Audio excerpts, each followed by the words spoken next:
Hello, hello, hello, everyone, and welcome back to the Transatlantic Call-In Show. This is the place where you guys get to call in and ask your questions to people who are actually trans and who have some, at least, familiarity with all the little domains of this discussion. So if you are an ally who's just a little confused about something, or if you maybe are like against gender affirming care altogether, I would love to talk to you and hear where you're coming from. So I am your steering the ship today, and with me is, of course, Luxander. What's going on, Lux? Hello. Yeah, I just scarfed down some tuna egg salad. Nice. I know this probably sounds terrible to a lot of people. I'm on a high protein diet. I'm trying to shovel food in before the show because I'm trying to get these gains. No, I'm just trying to maintain. I'm just trying to maintain muscle mass. It turns out that I've been having like way not enough protein all the time, but now we're doing better. So that's kind of what's going on with me. What's up with you?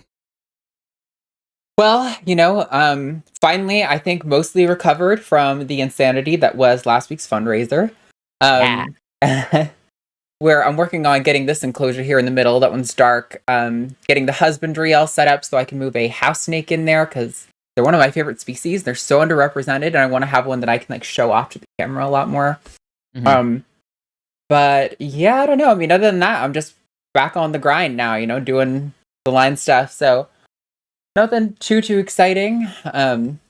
YouTube, Yeah. pretty much. Yep. Too. Really, All day, and every all day. that. All right, so we are going to move over in just a minute to talk about our polls. If you don't know, every week we do a poll where we just kind of use it as a prompt, a jumping off point for maybe some calls or for discussion for you guys in the chat. And then we will look at next week or this week's poll, and then we'll put that in the chat and come back and talk about it in after a few calls. So we've given you guys some time to respond to it and kind of get a sense of what y'all are thinking on that. But last week's was, of course, related to the fundraiser. Have you dealt with religious trauma? And then we divided this by yes, no, I'm trans, or yes, no, I'm cis. So with 11,000 votes, at 17% of the respondents were trans, and 12 of, well, I guess I can't do that kind of breakdown. 12% of the total respondents were yes, trans, no, 5% no trans, 47% yes, cis, 36% no cis. I haven't done the breakdown, but I'd be curious to see if the trans respondents said yes at a greater rate than the cis respondents, because that's kind of what it looks like at a glance at the data, but it's kind of hard to tell. I mean, basically, it's like double the amount of trans respondents said yes versus no, versus like a 10-point difference between yes and no for cis people. So it does seem like per capita wise, like trans people have more religious trauma, but it would be interesting to see that. Like, and of course, this is just our audience, or the audience who this post reaches, only 11,000 votes. So it's obviously like a pretty small sample size. And it's like, I think in this kind of situation, we wish we could just ask the question to trans people. But the way that these polls work and the way that our audience interacts with the polls, I think it's like kind of necessary to include like the cis perspective on these things. So it's not the same as like the 2022 trans survey, which goes into specifically how do trans people interact with various trauma or whether it's religious disapproval or other kinds of disapproval. We don't have access to a large audience of just trans people. So it is still interesting to see, though, that those, that there's like such a smaller percentage of trans people who do not have religious trauma. I guess I'm in a minority of a minority because I don't have religious trauma that I'm aware of. I don't think. Yeah, I mean, like, I definitely have religious trauma, and I feel like it's just like you don't really need a study to make the observation that trans people would probably feel traumatized more by religion than cis people would on average, and that was kind of what we were getting at with this poll, I think. But no, it's an interesting response, and it was more response than normal. I think usually we get around like 6 to 7K in responses to votes, so to have 11K, definitely this hit more of our audience than normal, or we got a bunch of, I don't know, outside the line people responding, who knows. But yeah, so that was last week's poll, and then the next week's poll, which I'm going to do like a slightly modified version in chat because I don't have enough characters. Yeah. So this week's poll reads, do you think most Americans have a good understanding of what gender-affirming care for minors actually looks like? The one in chat doesn't specify minors. It just says what gender care actually looks like. Because there was no, maybe there's a better way to phrase it, but you guys know now. You're in the chat, you heard. If somebody in the chat is like, what does this poll mean? Mods can explain it. So anyway, that is going into chat. We're going to take a few calls and then we're going to come back and look at those results in a little bit. But how are you feeling? You ready to get into some calls? I see we've got a few. I mean, every time I say they're spicy, they end up not being spicy. So, but they kind of look. So, they're not like completely on board, before. You know? Yeah. Yeah. All right. Let's talk to. I'm interested to talk to Jib. Him in California says that gender identity is an empty claim. Can't test or verify it. Just have to trust what the person is saying. So I find this conversation super interesting. So Jib, you are live with Arden and Lux. Talk to us. What's going on? Hey Arden, how you all doing? And Arden and I don't recognize the other host. Lux. I'm Luxander. Hi. Or Lux. Oh, yeah, okay. That's good. Sorry. Right. Yeah. Good afternoon, the two of you. What's up? Yeah, tell us what's going on. Oh, okay. I called into the line last week on a similar topic, but as far as this one goes, the gender identity being an empty claim, the reason I take issue with it is because you can be masculine or feminine at any given point. So saying that it's your identity doesn't really mean much of anything. For me, it's because I'm an atheist, right? I'm a hard atheist, and I'm an anti-theist. So when I hear these claims that can't really be tested or verified, I take a lot of issue with them, especially when I have these conversations with other TRAs, because usually when I talk to them about like self-identity, they usually make a lot of reference to, oh, I know I'm a woman because of how feminine I am, or I know I'm a man because of how masculine I am. And that comes off as a problem. I just want to say one more thing about that real quick. Issue I take with it is I hear a lot of these like trans stories where they'll say, oh, I always knew I was a girl, like ever since I was say like 3 or 4. Like I hear stories like that pretty often. And I think to myself, when you're young, you know, you choose to act more feminine or more masculine, depending on like how your parents are raising you, and depending on your own like personal interests as you get older. So for someone to say like, oh, I always knew I was this thing doesn't really sound like it makes much sense to me. Wow, there's a lot to respond to there. Real quick off the top, I'm going to say I remember you last week, Jib. You had mentioned that you think trans activists call people names, and then yet you use the term TRA, which is pretty exclusively used by gender criticals in a derogatory way on Twitter. So, I mean, I would just say that in the future, if you were trying to have a good faith discussion, using TRA is going to set off red flags to a lot of people. So maybe consider just saying trans activist or something. The second thing I do have to disagree with that because I don't care. Actually, I actually don't care because that's just a fact. I was just giving you advice, so that wasn't something I was looking for pushback on. Because I was. So actually, I'm in the middle of talking. I don't know if you noticed that. I would really like to start this call off on a good foot. So we let you do put in 5 things that I want to respond to, and I'm going to get through at least a few of them before you jump in. Jesus. Go ahead. Okay. So the other thing I want to respond to is that you said that you hear trans people say something like, oh, I know I'm trans because when I was young, I was always so feminine. And then you said, when you're young, you choose to act more masculine or feminine based on how your parents are raising you. This is just objectively false. And I mean, I don't think there's any empirical data that you can cite on a population level for this, but just from a personal level, my father is extremely conservative, extremely masculine. He tried extremely hard to masculinize me. I can't tell you how many times I was taken to sports events that I didn't want to go to, that I voiced I didn't want to go to, taken hunting, taught how to skin and gut a deer, even though I didn't want to do any of those things, forced to go ice fishing with my dad and all his male friends and their sons, and we got all the locker room talk there.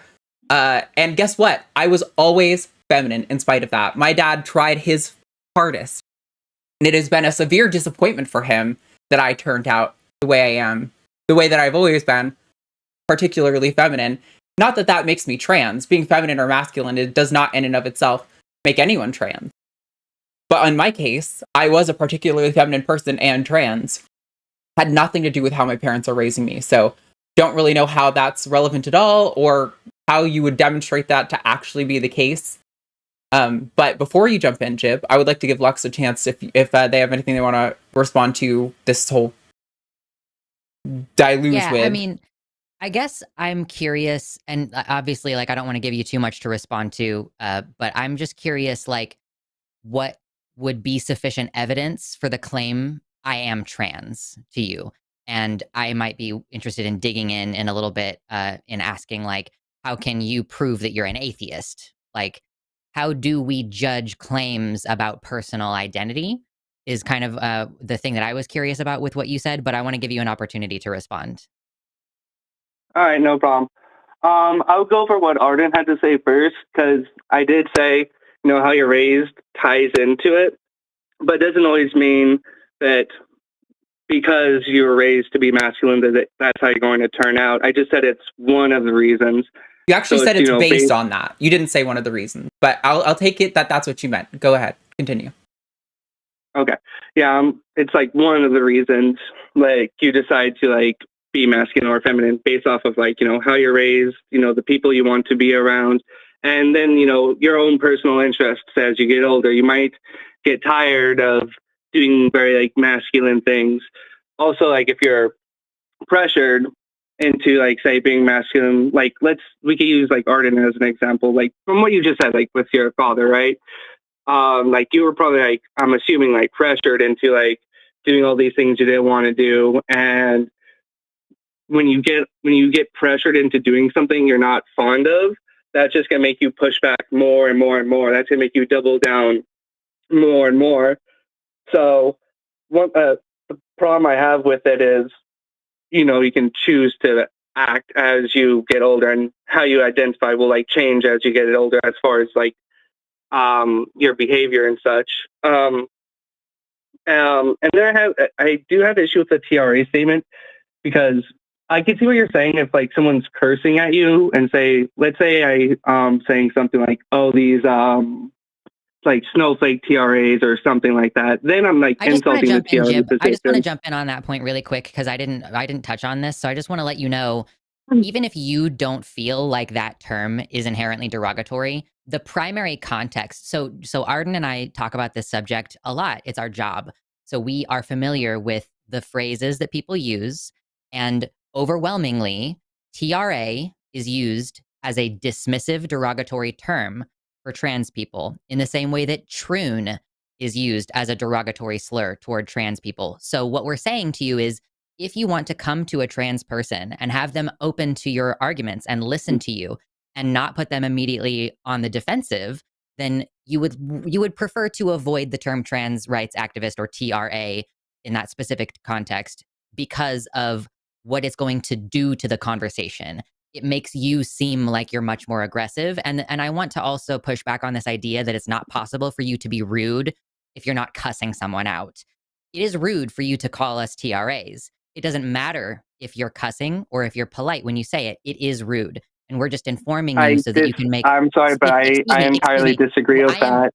So the thing is that I can be rude to you and me not think that I'm being rude to you. You understand? It's like stepping on someone's toe. Like, if I say something about your hairline receding and you are sensitive about it, we're not going to deal with this, like, talking over us thing. This is our show. You're here to ask us questions. You need to let us respond, or we're not going to take the time to talk to you. So I'm just informing you that it's rude. So it makes it hard for me to focus. It's rude or not. I also have ADHD, and I'm able to allow people to talk in a conversation. Yeah, we have a lot in common. We are all ADHD here. We are all hard atheists, and we are all anti-theists. We have so much in common that should put us on a great start for this conversation, right? Yeah, it just makes it hard for me to focus when there's little things I want to cut in with. The reason I don't find TRA to be offensive is because I don't care. Jib, we're getting stuck on this. I'm telling you it's rude. Arden is telling you it's rude. It doesn't matter whether you think it's rude. if you don't want to be rude, don't say that in the future. Now we can It's refocus not. to the actual It's not conversation. rude. I don't It is. care. Like, if you take I don't offense care. to it, that's your don't care. problem. So I'm muting you, care. Jib. If you want, just to let you know, nobody can hear you. If you want to talk on our show, listen, I told you, I understand you didn't mean it to be rude. That's fine. People come in here and they're at all different places of this conversation. I'm fine with meeting people where they're at. But I'm not telling you this because I'm like trying to make you feel bad or make you like go, oh no, I have to change everything I'm doing. I'm just trying to let you know that when you use this word, it's going to have an impact because of like Lux said, the primary context in which the term is used. I don't care if you don't feel like it's offensive. I'm telling you, to trans people, it is almost universally going to be received that way. So if you want to continue using it, you can continue being rude, but I would really prefer we set this to rest. So, okay. I'm not going to be gaslit. Okay, I'm going to mute you again. We can move past this topic because clearly it's a hindrance, but we are not going to spend our time debating whether or not it's rude. Like, this is just an objective fact. So I like don't care. If you tell Arden that she's a man, whether or not you are coming at that from a kind place, it's still fucking rude. So stop arguing the point. Let's move on to the actual conversation. Because this is actually interesting and I really want to get to the actual point. So I'm going to unmute you now. If you want to focus on the actual topic, that's great. But if you're going to stay hung up on this, then we're just going to let you go and I'm going to talk about it without you. I mean, you can keep talking, but it's just when I hear things I disagree with, I'm going to say something about it, and you should understand that that's okay. We've heard you. You can move on now. Okay. All right. So I take issue with man, that whole thing got me distracted now. Okay, let's see, where were we? What was the last thing we said? So your call notes here say that gender identity is an empty claim, can't test or verify it. Yes. Do you want to elaborate at all? Oh, well, I mean, yeah, I felt like I said what I needed to say. As far as like, it's because, you can, just because you have like more masculine interests or more feminine interests. I want to try to give you some direction on this. I would like to know what you think would be sufficient evidence, because I think that what you're running into here is that you feel like there is not sufficient evidence for a person's claim that they're trans to be true. So I would like you to tell me what you think would be sufficient evidence. And if you would like to tie it in, I would like you to prove to me that you're an atheist. It's not that their claim to be trans isn't true. It's that their claim to be the other gender isn't true. That I take contention with, to clarify. That, for the purpose of this conversation, those two things are the exact same. Now actually respond to what Lux said, please. Well, it's because we're using the words in different meanings, so we need to make sure we're understanding somebody one another. Who is trans has a gender identity other than the one they're assigned at birth. So they are functionally the same for the purpose of this conversation. Now, can you actually respond? Lux, do you want to repeat your question, please? So that way he can give a chance to answer it. So I would like to know what you think would be sufficient evidence for a trans person's claim that they are the gender that they say they are. And if you would like to, I would also be interested in you. If I would like you to prove to me that you're an atheist using a similar type of evidence that you think would be sufficient to prove that a trans person is the gender that they say they are. Okay. I would say just because you can mimic something doesn't make you that thing. And that's why I take issue with it. Like, a leaf bug isn't a leaf just because it mimics a leaf. To be clear, that's not an answer to the question. Lux asked, what would be sufficient evidence? And you said, so, like, just because you can pretend to be, that's not evidence. That's you trying to say, like, disprove the concept or something. But we're asking you for what would be sufficient evidence. Well, there's, like, several things in there. So that was, like, the first thing I wanted to drop on. And as far as, like, someone, like, proving that they are, like, that gender, for me, like, that's tricky because I am an atheist. So the only way for someone to, like, really get me to believe in that sort of stance is first they would have to convince me of souls. They would have to convince me souls can be gendered, and then they would have to convince me that you know that we're both anti-theist, right? Like, I want you to you're asking a question. Like we have the same base position that we're coming from. I'm not saying that I believe in souls, so how is that relevant? How is that relevant to a conversation with some atheists? It's basically because, like, a soul is basically just as unprovable as one's gender identity, because it doesn't really mean anything. Like, you can claim to have a soul, but you can't show me you have a soul. You can claim to have a gender identity, but It's just something in your head. And just because it's something in your head doesn't really mean I should like believe you. And the reason Did you do I said ayahuasca atheist before this is- started? Yeah. I would like you And, to like- tell me evidence you would need to believe that someone's favorite flavor of ice cream is vanilla.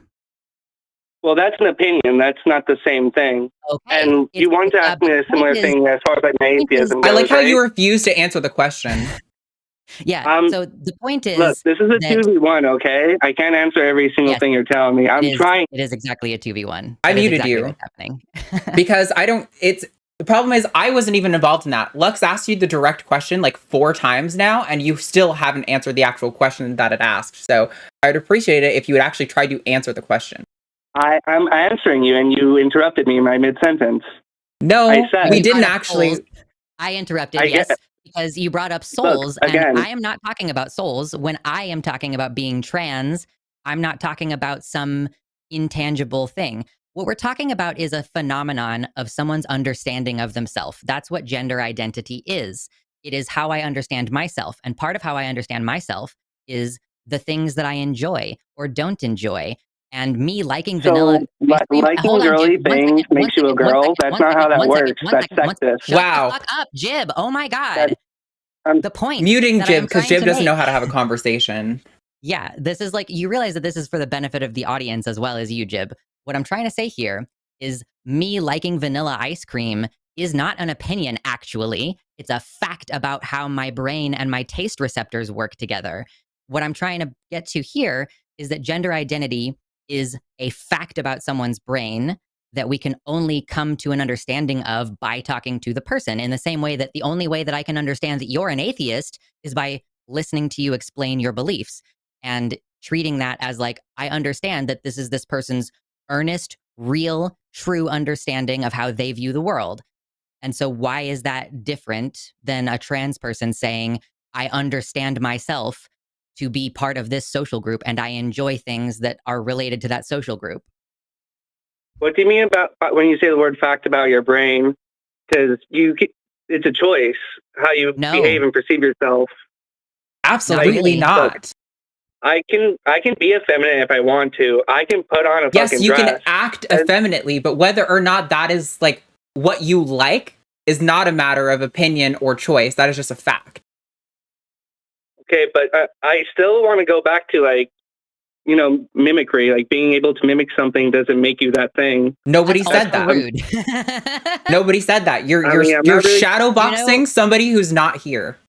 You also know that there are feminine transgender men and there are masculine transgender women. Like there are trans women who have a penis, who dress like a woman, and they work on cars and they play sports and they get dirty and like they don't have long nails. Like I think that what you're doing, the problem that you're having in understanding here, sorry, Arden, that I have kind of taken over this No, you're good. conversation, but you are conflating masculinity and femininity as like the gender expression with someone's intrinsic gender identity, which is how they understand themselves. There are plenty of trans people who do not follow the stereotypes of what their target gender is like.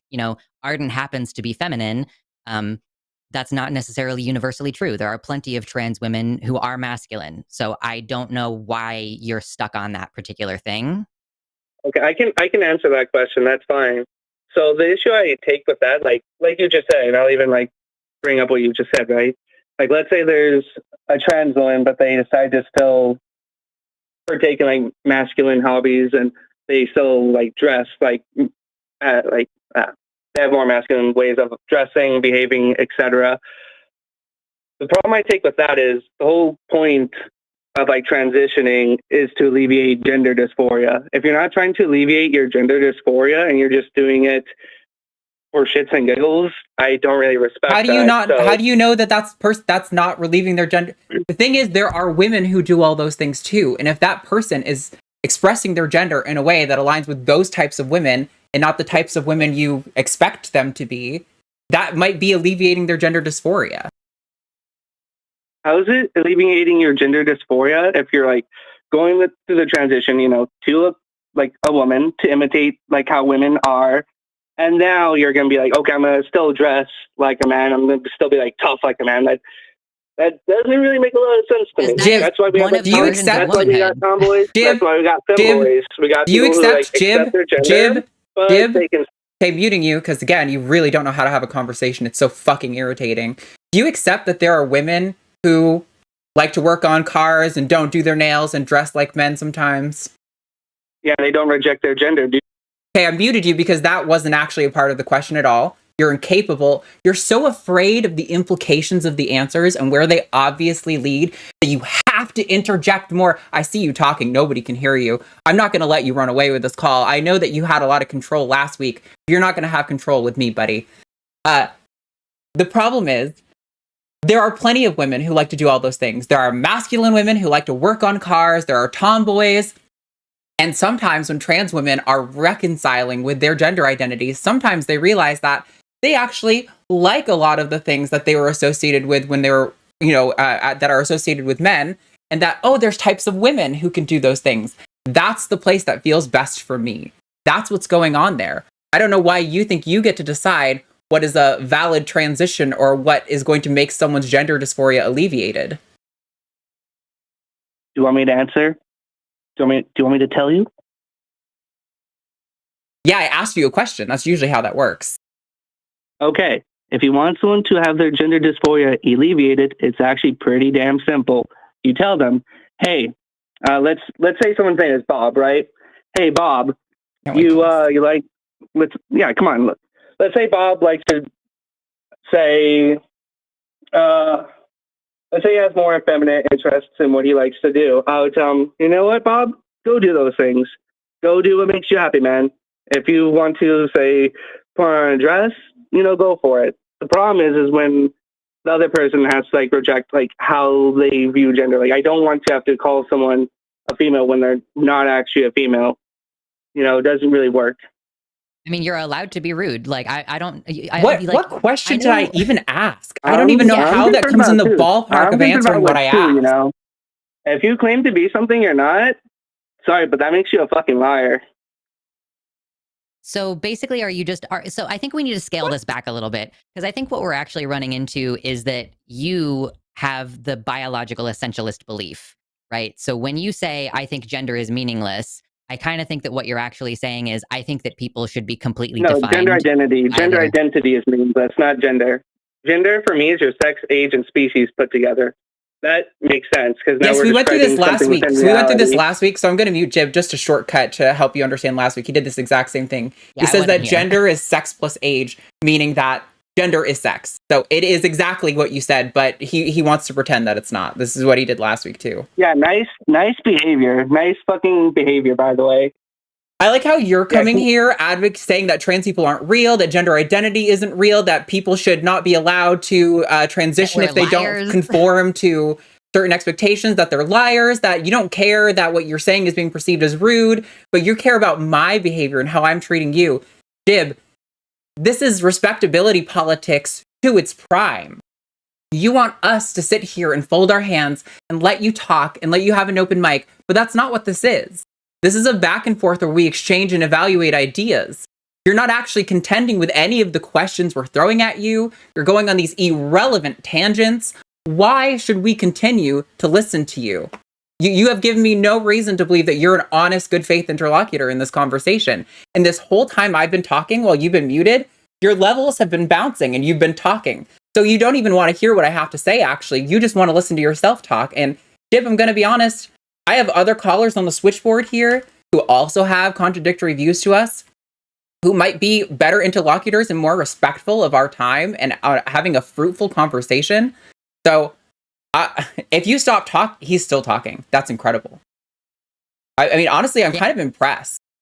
Can't handle it when two femmes are out here, asserting ourselves and not letting you get away with bullshit. It turns out it's impossible. This is my masculine behavior, you guys. I'm not even a real trans woman anymore because I'm exhibiting this mask.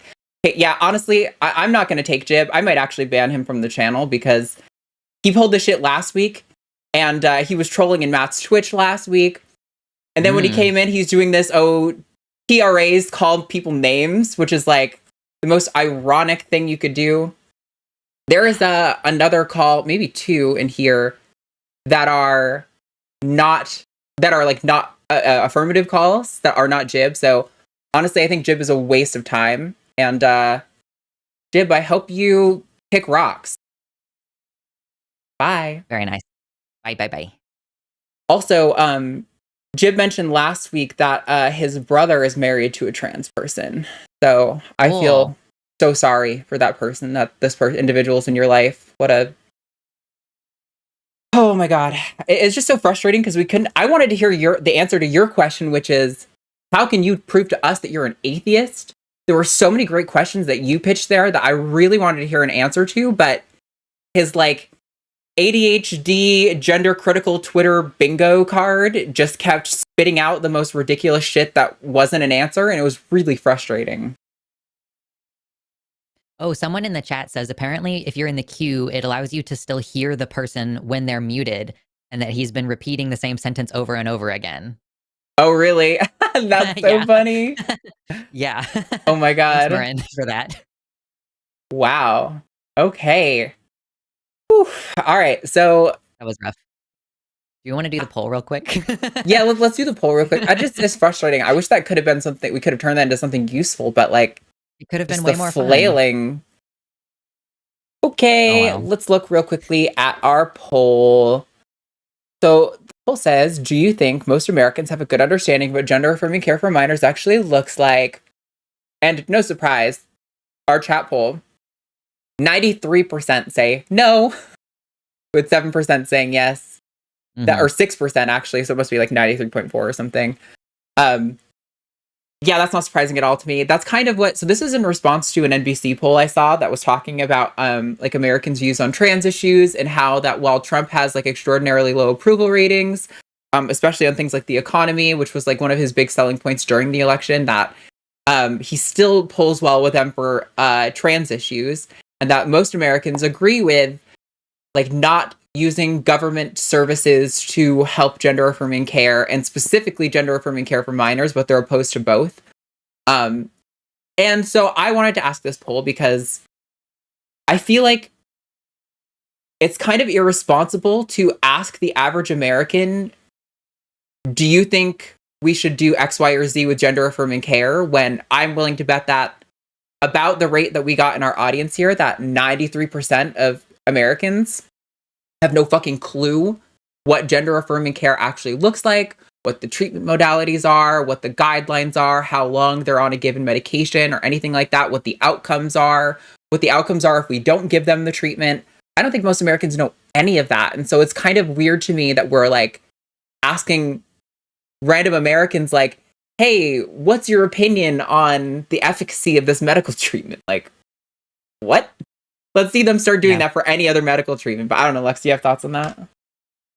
I mean, I'm kind of in line with our audience. I assume that most people don't know what this care looks like, whether for adults or minors. I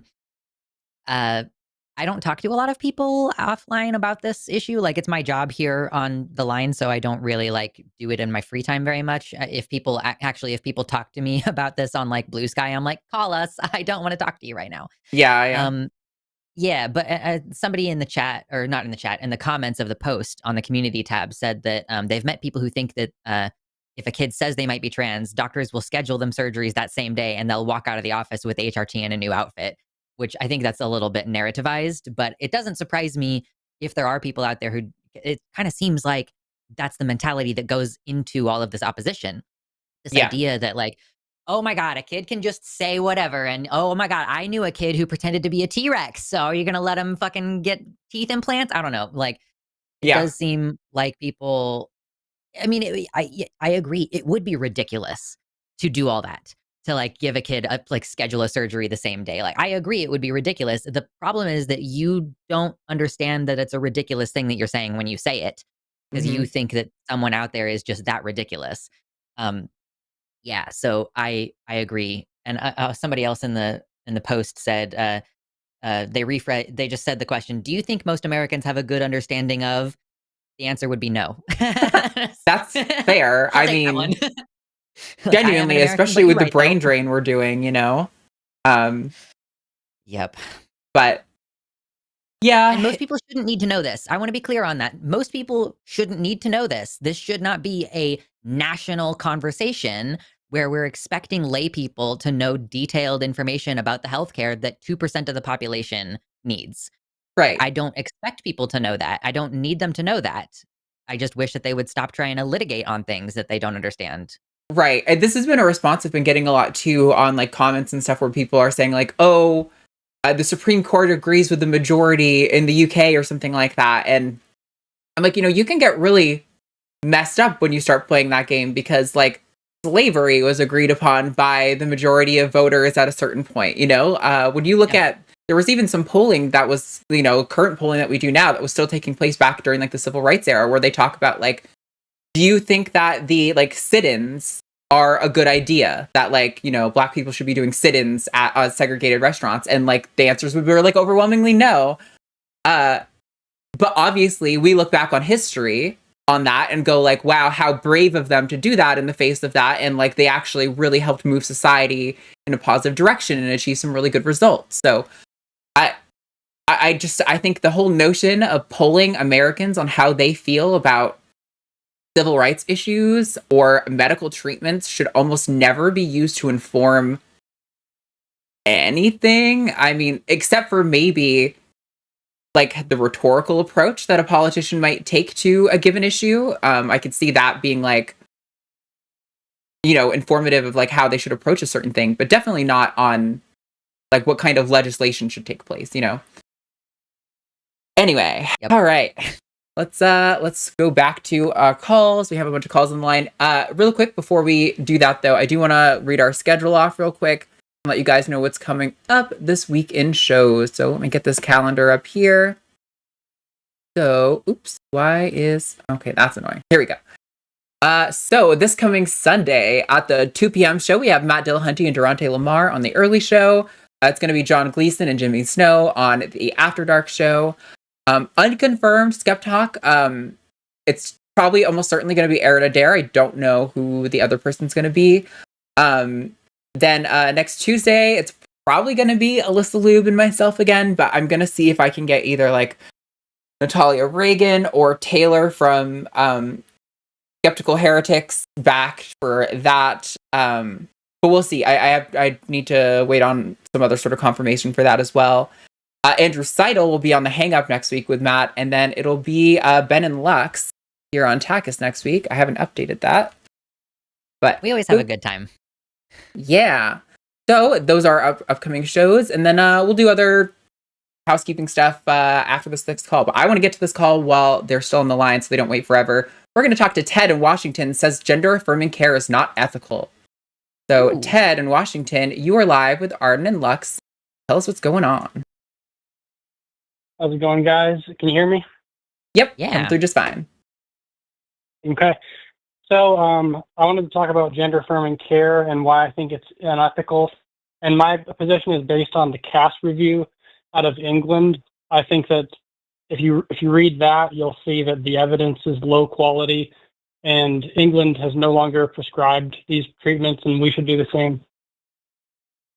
I am so glad you called about this today, Ted, because I actually just read a paper that was released, a peer-reviewed paper out of the BMC, which is a medical journal, reviewing the CAS review and for bias in particular. And so there was a few problems with the CAS review. One being the kinds of studies that they excluded from their review. The other is that when they evaluated the quality of evidence, they used non-standard measures. And while that can be acceptable in research applications, generally speaking, you have to do a lot of legwork to justify why you're using a non-standard measure. And there was no such justification that happened in the CAS review for that. But I would accept that the care for gender, if we're saying that the gold standard is like a randomized control trial, that gender affirming care does not meet that standard. However, it's important to note that the majority of highly recommended medical treatments in the modern age are low or very low quality evidence, because performing research that is considered high quality is in many cases really unethical, because we're going to be like violating clinical guidelines or like denying people treatment altogether. And in particular with gender affirming care, I don't want to rant too much at you because you just called in and I'm a little hyped up. But how do you respond to that stuff? I can add more later. Well, I guess I'd have to look into that, but even if that was true, like if you've heard Chloe Cole's story and you've listened to her testimony, you would realize that this is just unethical when there's a minor who has a mastectomy or takes testosterone for years and then regrets it. Like I just don't think that's right. So I have heard Chloe Cole's story. I don't think her story actually represents a statistically significant population of trans people. There's actually a lot of reason to believe that the regret rate for trans people is extraordinarily low, even when compared to some similar treatments. But also, I think it's important to note that the Journal of the American Medical Association recently released a study, I think it was back in February, at the rate at which gender-affirming surgeries were given to minors. And it was, I wish I had the statistic right on hand. I just did a talk, it's on my channel, at the American Atheist Convention, where I went into details on these numbers, but it was like less than 1 per 1,000 kids were getting, like less than 1. So like 0.5 per 1,000 kids were getting, that's like a rate. We do this a lot in like epidemiology, right? Like where you use this sort of framework to give you an idea of the percentage of kids that are getting a treatment. And they actually found that out of like, I don't remember the number. It was out of like 300 to 400 surgeries that were performed on minors that were breast removal surgeries. It was all but 4 of them were on cisgender males who had gynecomastia. So in a year period, only 4 kids had that happen. And I have to assume, because I'm not their doctor, that if it's happening so extraordinarily rarely, that this is something that the doctor or their parents or whatever were either violating clinical guidelines, and that should be investigated, or that they had special circumstances that warranted an accelerated timeline.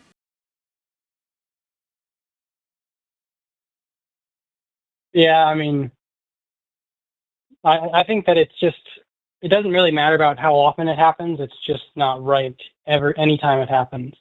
That's my response. Well, but it's not right anytime. But what if it dramatically improves most of the people who get it, it dramatically improves their quality of life and their regret rate is extraordinarily low? Why would you say that that's still unethical?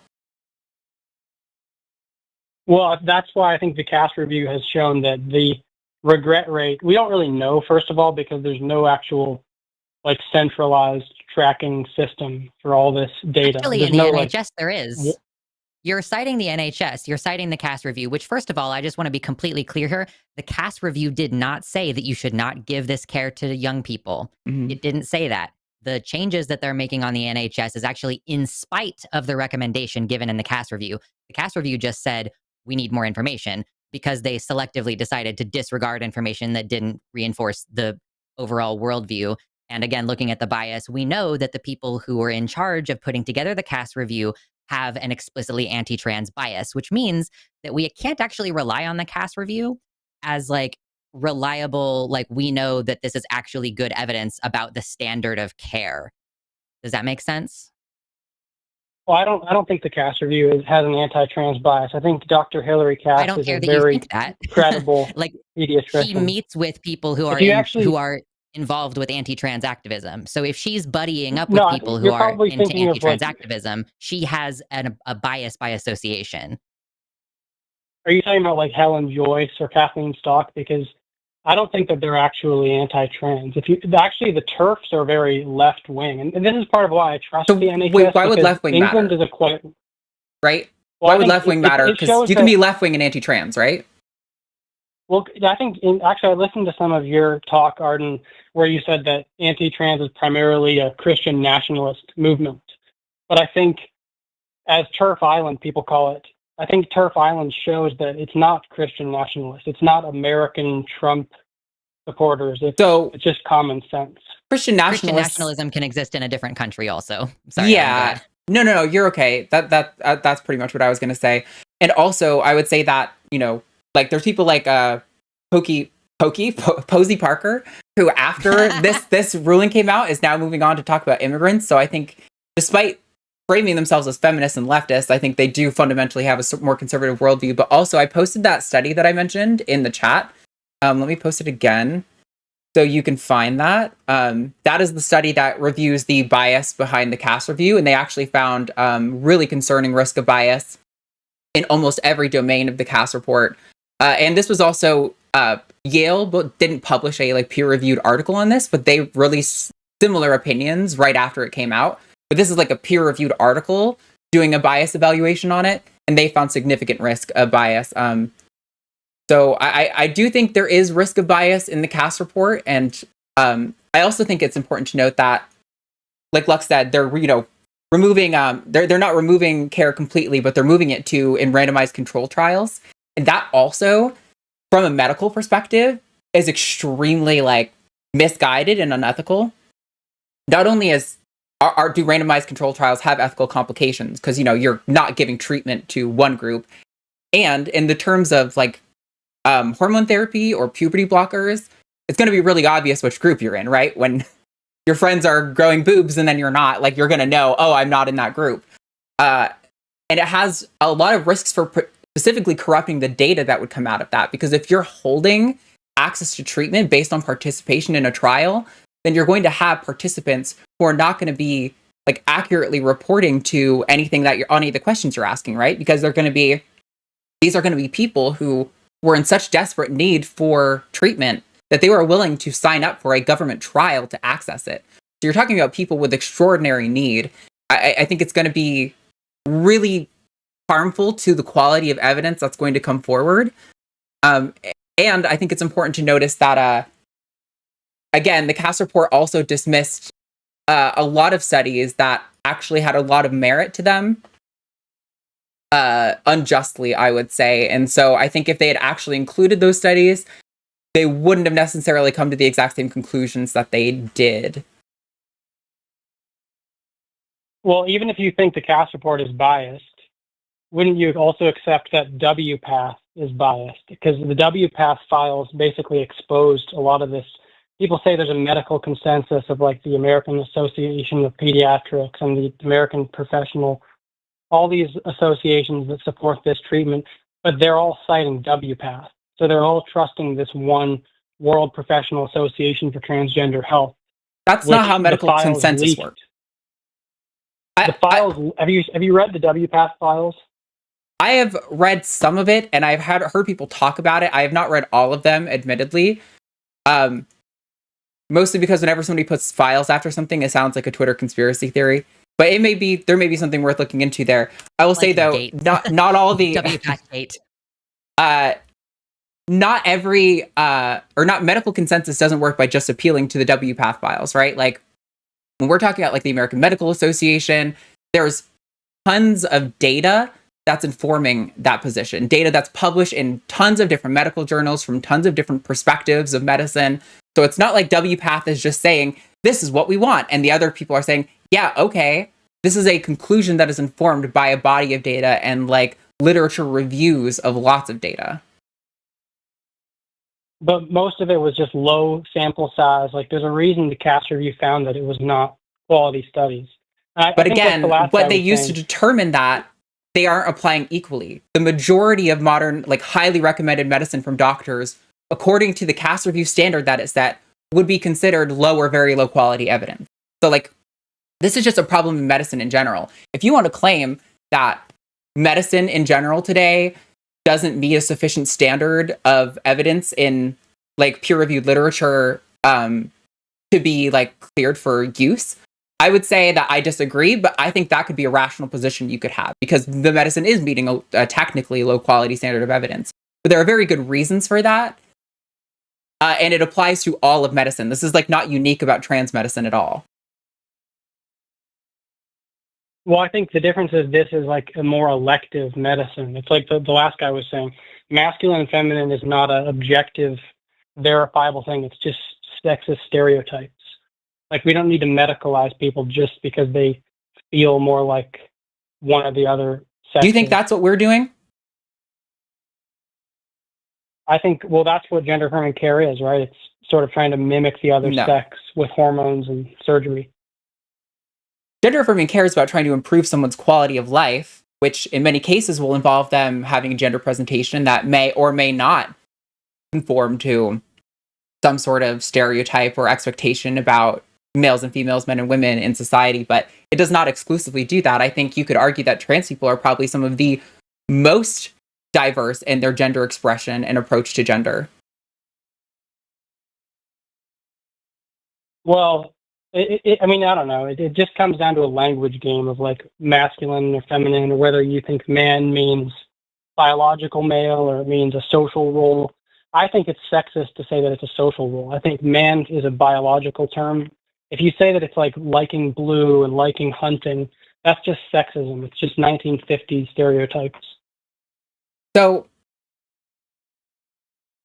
I think there may be a problem happening here. And maybe, Lux, if you want to jump in, also make sure Jib is no longer in chat because he's crying. Yes. Yeah, Lux, do you want to jump in here? Sorry, I've been kind of like taking the reins a lot.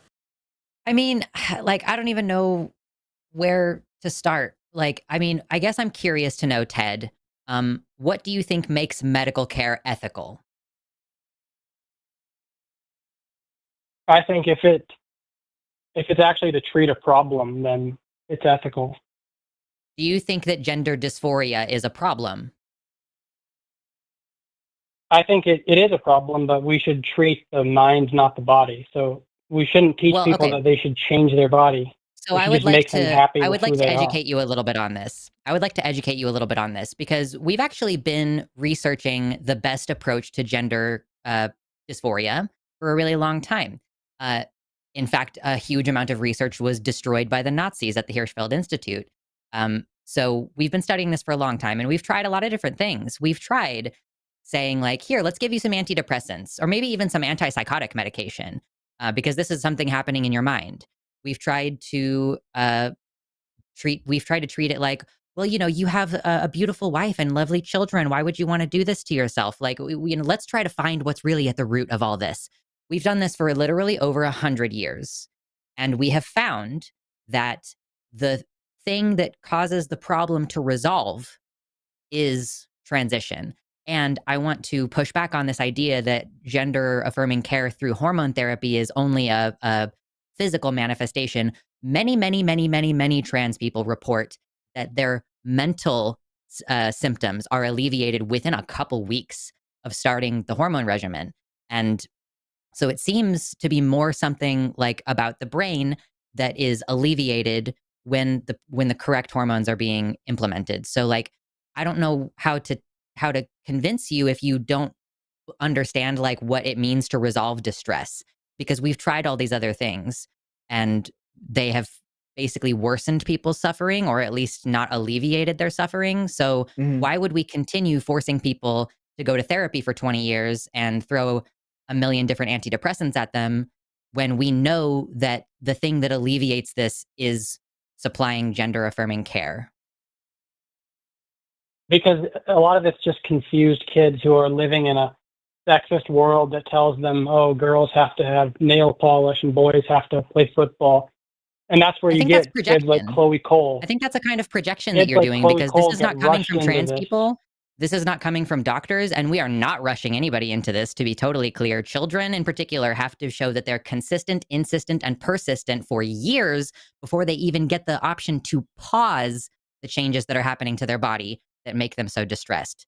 And when we're talking about teenagers, we're talking about kids who are suffering academically, who are not attending to their hygiene because taking a shower causes them so much distress to see their naked bodies. Like, we're talking about people who are suffering with what is called activities of daily living, ADLs. This is how we kind of measure how bad someone's disorder is when we're talking about like mental suffering, or even when we're talking about like, can this person physically get around on their own? We've studied gender dysphoria in this way, where we try to look at it objectively. We try to just say, let's see how to resolve the distress, which is the problem. And you agreed that that's a problem. I don't know why you disagree with the overwhelming body of evidence that shows that the best way to resolve the distress is through transition treatment. And that's like, again, after usually the person themselves spends a few years or at least a few months thinking, is this right for me? Why can't I just be a gay boy? Like, why can't I just be effeminate? Wouldn't that make my life so much easier? Yep. And then they go through the process, and then a doctor has to sign off on it. And sometimes they have to have a relationship with that doctor for 6 months before they can even start treatment. So like, I think that you're just listening to biased sources that are trying to convince you that this is some, first of all, brand new thing that we don't understand, and also that we're fast tracking people into it, which is, it's just simply misinformation. Well, I think even if you're not fast tracking it, it's unethical in every situation to medicalize a child for a I'm not okay. a Let's feeling pretend in we're their not head talking about that children. tells them. Let's ignore the children thing, because you brought us this concept like gender affirming care period is unethical, and then you're obfuscating the issue by focusing on children. Let's just focus on adults, because I want to get into why you think it's unethical for an adult to choose to do something with their own body. I mean, I guess for adults, I don't support banning it. Like some people, I question if it really is the right solution because it causes loss of fertility and bone problems, and there's a lot of risks to it. You know that But people I mean, sign people off like on that, Blair though, right? White and Buck Sorry. Angel. Sorry, Yeah, sorry. right. I think Keep going. some people want it. Some people want it, like you said, and so I think there are people like Blair White and Buck Angel who are happy with it. So I think adults, I'm okay with that. I would pressure them to be cautious and make sure it's the right decision. But I'm not even against using pronouns for people either. Like I'll use people's names and pronouns. I don't have a problem with that. I just think it's dangerous, and the cast review has some merit to it. What's dangerous? Well, it causes loss of fertility. You're giving testosterone, Okay, I have a question for which you, is Ted. I hard have a on the question, body. Ted. I want to pause on this for a second, Ted. Why are you thinking about the fertility of children? I'm thinking about the overall health of children and the overall health of everybody. Fertility is Yeah, a but big it's part like, of you that, but understand that there's it's also bone creepy, right? problems. I want to push back on this. And first of all, no, they're like, the bone density problems come from when you put a kid on blockers for too long of a period of time, which I also Yeah. disagree. I think we should let kids grow up in a peer appropriate way where they're developing alongside their peers and not being forced to be on a pausing medication until they turn 18. Like you know that we let kids do ballet, right? Do you know what that does to a kid's body? I don't know everything that it does to it. It causes lifelong dysfunction. If you dance for 3 years around age 8 to 10, a doctor in your adulthood can tell that you used to dance because it fucks up your bones. Do you think we should not allow children to be ballet dancers? I don't think that. I think they're not analogous situations. No, it I is, think because it has to do with injecting hormones is much changing more their bodies serious. and harming them. We're talking about children making decisions and parents making decisions on behalf of their children that changes their body in a way that hurts them and causes lifelong dysfunction, which is what you are claiming a concern for with regards to the fertility and bones. Actually, it's directly analogous because you just bitched about the bone density issue, and I'm bringing you a direct parallel of a thing that we let kids do that hurts their bones. Why is it different? Well, that doesn't answer for the surgeries either, like mastectomy. I'm focusing on one thing in particular. We've already addressed that only like 4 kids over a span of 5 years got top surgery. It was 1 year, So but yeah. over sorry. 1 year, sure. Yeah, so 4 people in 1 year got top surgery for gender affirming. Well, it's also gender affirming when gynecomastia patients get it. It's just only a bad thing when we do it to trans kids. You understand that that's the point that I'm driving toward? That like you selectively believe that letting trans people transition at an age appropriate time for them is somehow harmful and unethical, but you don't actually care about kids doing things that could hurt them if you don't care about ballet dancers. That means that your view here is explicitly transphobic. You're making an exception for trans care as like this is uniquely bad. I think it is uniquely bad to like inject hormones That's and cut off transphobia. But healthy body Ted, Do you parts think that kids should not compared take to birth doing control dance. pills? I But was put on wait, birth can control I, pills when I was 15. Go ahead. Ted, you said I think it is uniquely bad, but that we're trying to ask you why. Like, I don't think you've really demonstrated why. You've just kind of said it is uniquely bad, but we're trying to figure out why. Because it's much more. It's more serious. Like Chloe Is Cole's more serious story. than It's not being able To to walk whom? correctly? Yeah. To whom? Listen to Chloe Cole's story. I've heard Chloe Cole's story. I have. don't find it compelling. It doesn't mean that we should. like, listen, there's going to be bad stories and regret in every single medical intervention that's ever existed. There is no medical intervention that has 100% success rate. It just does not exist. That's not how medicine works. So the story of one person, and I acknowledge there are a handful of detransitioners who have that story, but I don't know if you know, Ted, I started transition at 14, detransitioned at 17, and then transitioned again at 22. And that's because I went through an immense amount of harassment and bullying and attacks over being trans. And so that really traumatized me. It took me a lot of years to recover from that so that I could then go on to accept that being trans was never going to go away no matter how much I ran from it. That doesn't mean that's true for everyone. I'm sure there are people who genuinely regret and genuinely would never do it. But why does that mean that we don't give treatment to the people who don't regret it? Because how many people have benefited from prostatectomies or knee replacements or hip replacements?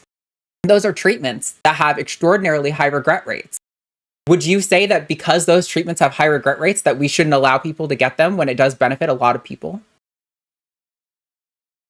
I think those are much more ordinary treatments than very new gender medicine that's not. So this isn't really new medicine. Understood. This has been around for much longer than robot-assisted prostatectomies, which is specifically what I was referring to there.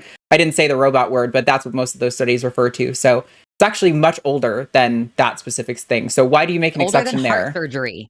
Like gender affirming care is older than heart surgery. I mean, I'd have to look that up. I'd have to verify that. But I just think it is, this whole idea of gender and sex being separate is brand new. You guys have to admit that. It's not new. Gender theory is new. It's not new. Literally since, okay, well, how about this? Since the written history has started, we've had evidence of trans people.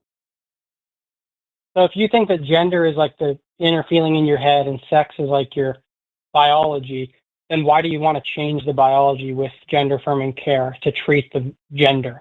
So I have gender dysphoria. I do medical transition because I have gender dysphoria, and transitioning helps me alleviate my gender dysphoria, as is seen in all the evidence. I don't think that medical transition is what made me a woman. I think the gender identity that I have, the mental construct in my brain, is what made me a woman. But the only way you're going to know that is because I tell you. But the medical transition is just what helps me deal with gender dysphoria. But even if that wasn't the case, I don't know why anyone would object to anyone modifying their body in whatever way they see fit. We live in a free country, right? Well, because we have so many laws, like kids can't get tattoos because they don't know what they're doing. Actually, they can. So why would it be any Ted, different? This is perfect. Ted, this is perfect. I love you so much for bringing this up. I mean, because in some states, they can get it with parents' consent at 16. Yes, okay, that's the point. But that's the whole fucking point, is that a parent can assess whether their child is responsible enough to get a tattoo at age 16 in a lot of places. So why is that different? Like, why do you think that people should be allowed to, and actually moms take their daughters to get boob jobs and nose jobs and stuff at ages 16, 17. So like, again, we're just like trying to legislate trans people's care in a way that we do not legislate cis people's care, because also nobody's trying to make it illegal for teenage boys with gynecomastia to get mastectomies for gender affirming reasons. So again, why are we treating trans people differently? Why don't we just teach boys with gynecomastia to accept their bodies? Well, it's not as serious to get a little bit of fat removed from your chest. It's the exact same procedure. It's an identical procedure. Identical procedure. It's not identical. You're from a surgical perspective, it is identical. At that age, it's identical. Well, even with the tattoo thing, like in the other cosmetic surgeries, I think those should be banned too. I think that you shouldn't be getting these surgeries that are unnecessary at a young age. There's complications. It's just not worth it. The message we should be giving people is body. You don't feel like it's worth it. You have a perfect body as it is, and love yourself as you are. So there's two things I want to respond to here. One is you're talking about this like fix the brain, not the body thing. And when we're looking at the evidence, we do see that when it comes to body dysmorphia, like eating disorders, that is actually the preferred effective treatment. That is what leads to the best results in patients. But when it comes to gender dysphoria in trans people, as Lux went through earlier, that is not what we see is the most effective. In fact, that in many cases exacerbates the like comorbidities and these negative side effects of being delayed in transition. So I am totally all for telling people to love their bodies and to learn to like accept the parts of themselves that are maybe more oriented in like a like cultural problem than necessarily a like brain body map problem like we suspect is happening with trans people. But I don't know why, like you're saying it's unnecessary and all this stuff. Why should trans people or doctors or parents of trans kids, why should they care about what you think is necessary on a personal level? Because like that doesn't weigh in on medicine, right? Like you can have feelings about what other people do with medicine. You can have feelings about if other people get abortions or not, but that should have no weight on whether or not they should legally have access to those. I would say they shouldn't listen to me. They should listen to Dr. Hillary Cass of the NHS. Oh, so your England. specific doctor that you like, not the collection, not the body of evidence of doctors who have. By the way, I hope you know that the British Medical Association, who the people in the UK rely on for every other medical intervention that they get, signed a massive letter of their doctors disavowing the Cass report and calling it like nonsensical. Also, a bunch of biologists from the UK who were notable, have reputation, also signed a letter saying this. So I think it's interesting that you stand in opposition to the medical consensus as reported by the medical agencies that who you accept their medicine on every other domain.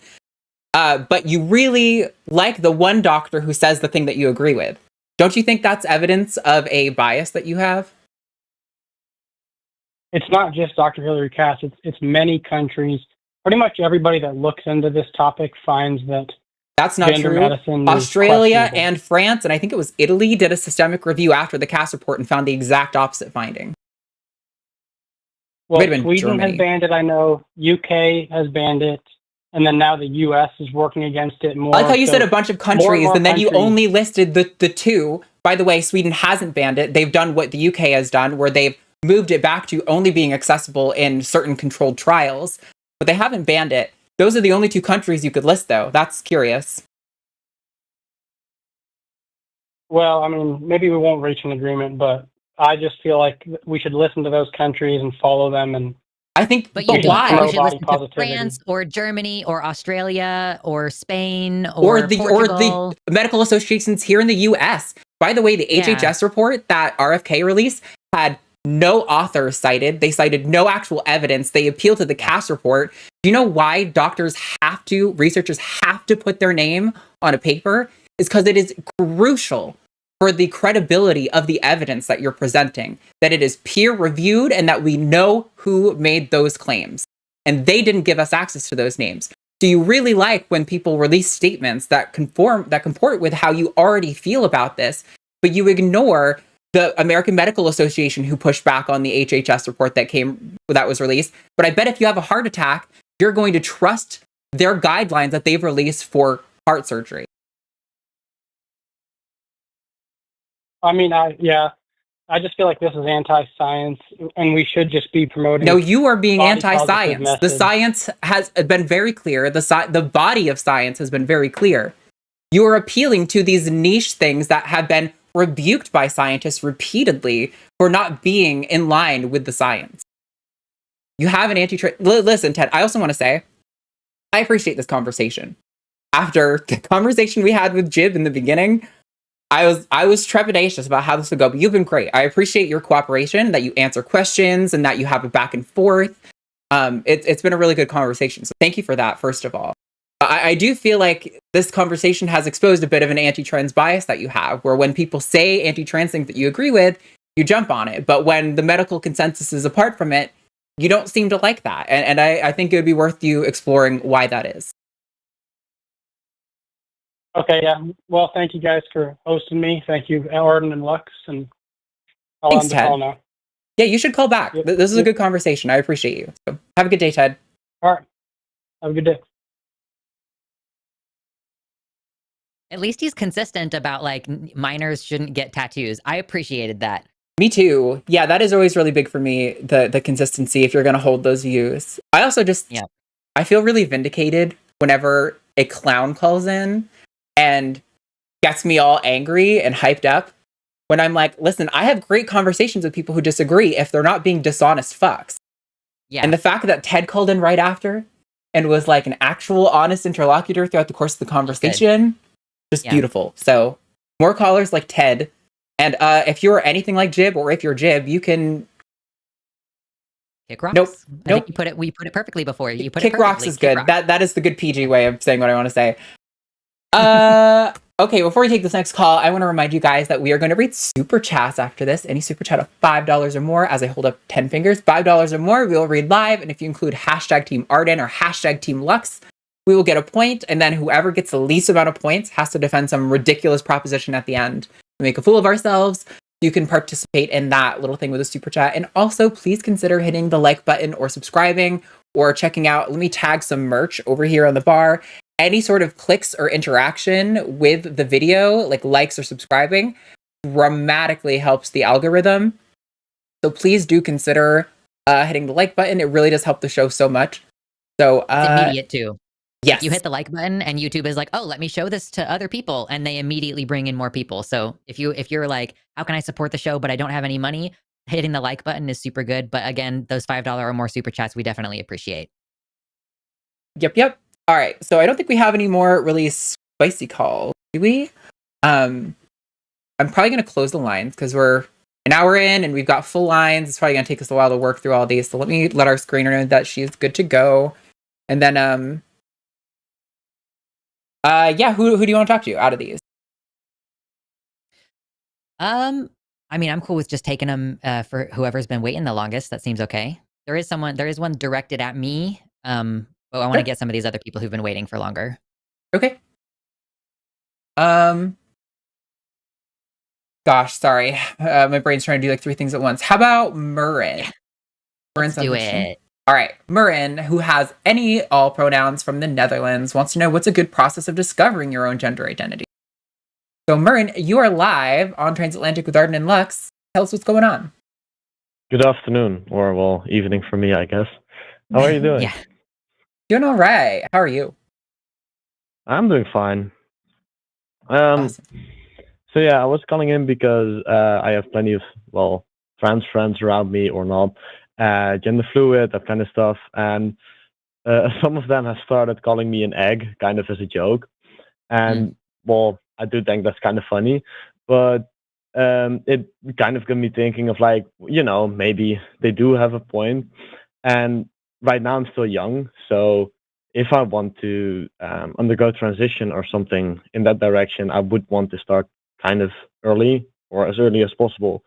So yeah, my general question is, what is a good process of like figuring out if I do want to do those things? How would I figure out what's the best?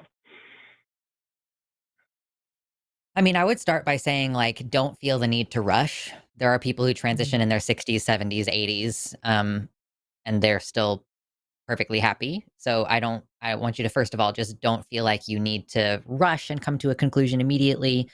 I always just suggest that people try things out. I mean, if you have trans friends, you have trans supportive friends, you could be like, what would it be like if you called me by different pronouns this one time that we hang out for 2 hours? Or trying different forms of like gender expression, doing your hair differently. Like those are some kind of basic things that I suggest people start with. You can always do the classic, give the Starbucks employee a different name and see how it feels when they call out the name that you're trying out. Yeah, Arden, do you want to? Yeah, I think I'm very similar. I think honestly, trying to find out like if you're trans or if you're a woman is a bit too tall of an order.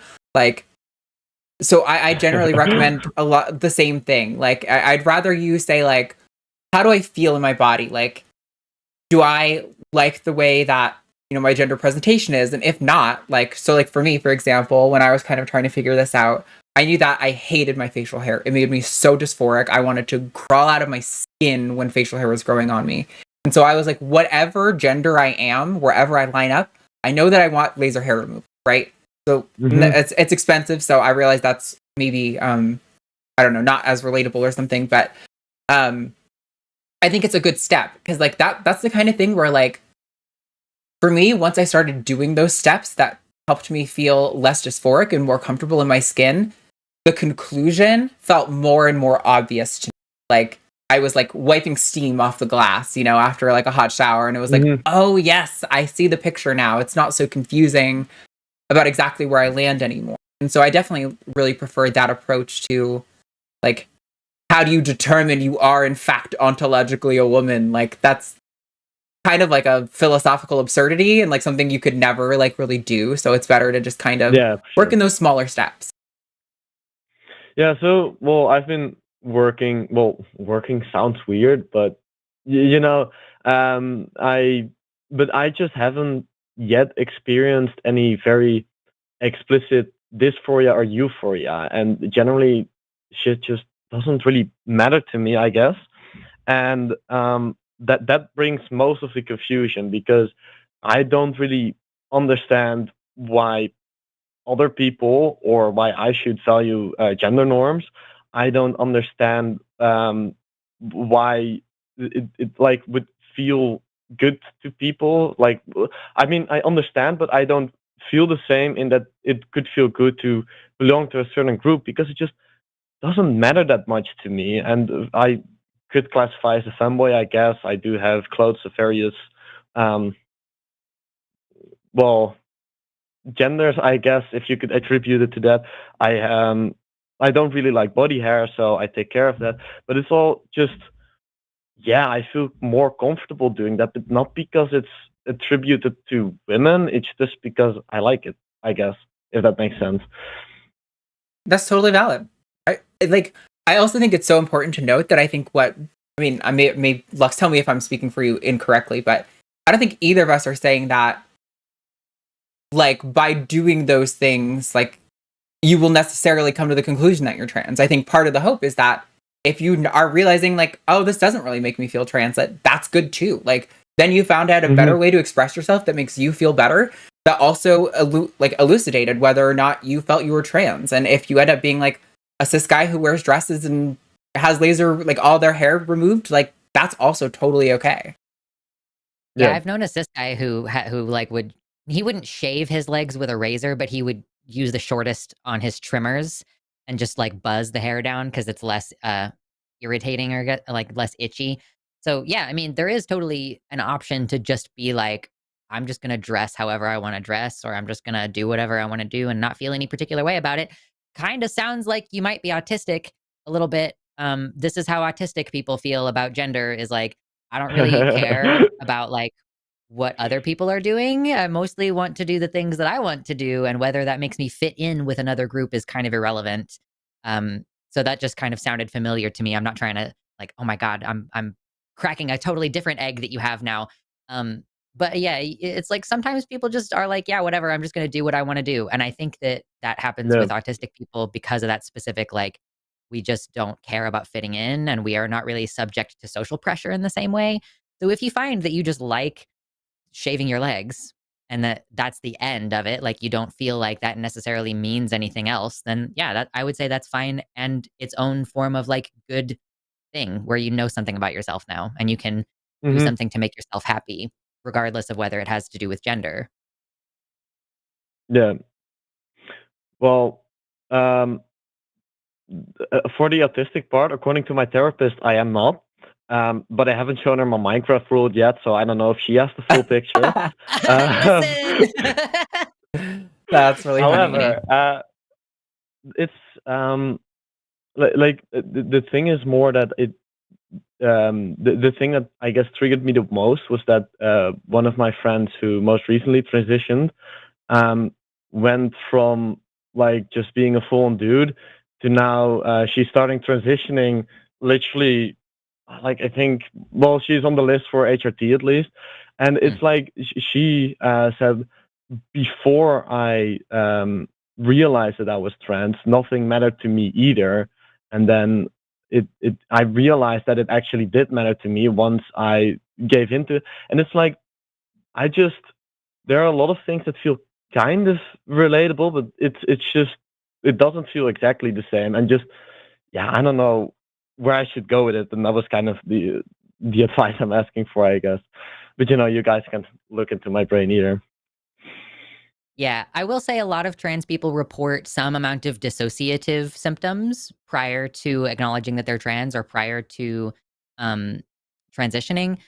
So, I mean, like, if you're interested in reading up a little bit more about it, Zinnia Jones on gender analysis, she has a post from years ago talking about depersonalization symptoms and dissociation that might be like a certain kind of manifestation of gender dysphoria that's just easier to not notice because it's mostly in the form of like you just are sort of checked out, like you don't really care. You're just kind of like, whatever, I'm just doing my thing. And Mm-hmm. she didn't realize like that she was dysphoric until her therapist suggested that she try out estrogen. And then she was like, oh my God, my brain works all of a sudden. Now I actually exist in my body instead of kind of just feeling floaty and disassociated all the time. So if you're interested in Yeah. reading a little bit more, that might be something that is What was informative the at the very name minimum. again? Her name is Zinnia Jones, and her website is genderanalysis.net, I want to say. But Zinnia, Zinnia Jones, you will most certainly find her. That's her name, and I don't see very many other people called Zinnia. Oh yeah, I think I found it. Awesome, thank you. Yeah, no problem. Awesome. Is there anything else, Marin, you wanted to get to on this call? No, I don't think so. I guess it's just the eternal struggle of figuring out myself, and well, you guys helped me a bit, I guess. So thank you very much for that, and have a good rest of your day. Awesome. You too, Marin. Thanks for calling. Bye. Bye.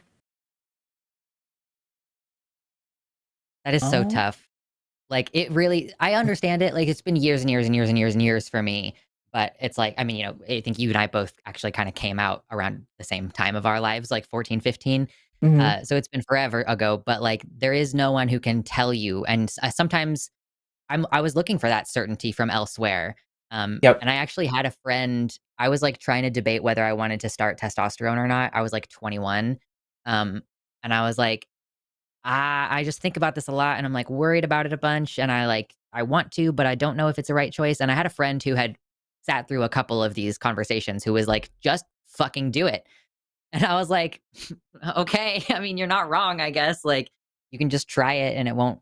I mean, of course, in a country like the Netherlands where you're on a wait list for forever, I understand you feel probably a need to have a certain level of certainty, if for no other reason than a doctor could tell you no. But with informed consent care, it's, just like if you're thinking about it a lot, you find yourself thinking about it a lot, then just try it and you'll probably be okay, even if it doesn't work out.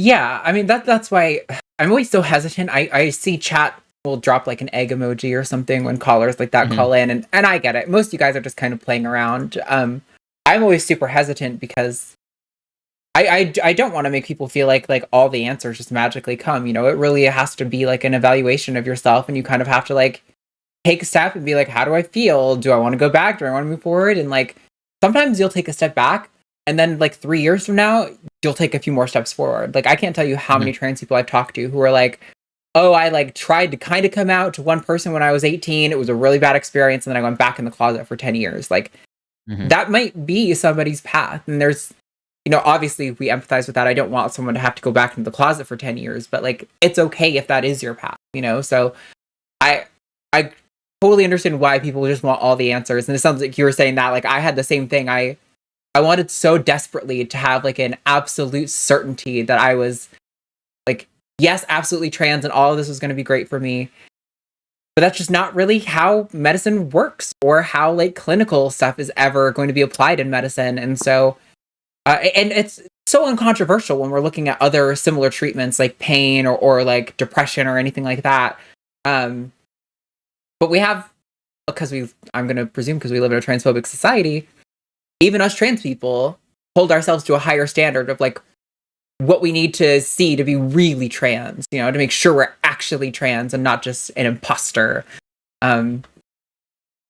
But yeah, all right, we have more calls on the line, so let's get to those.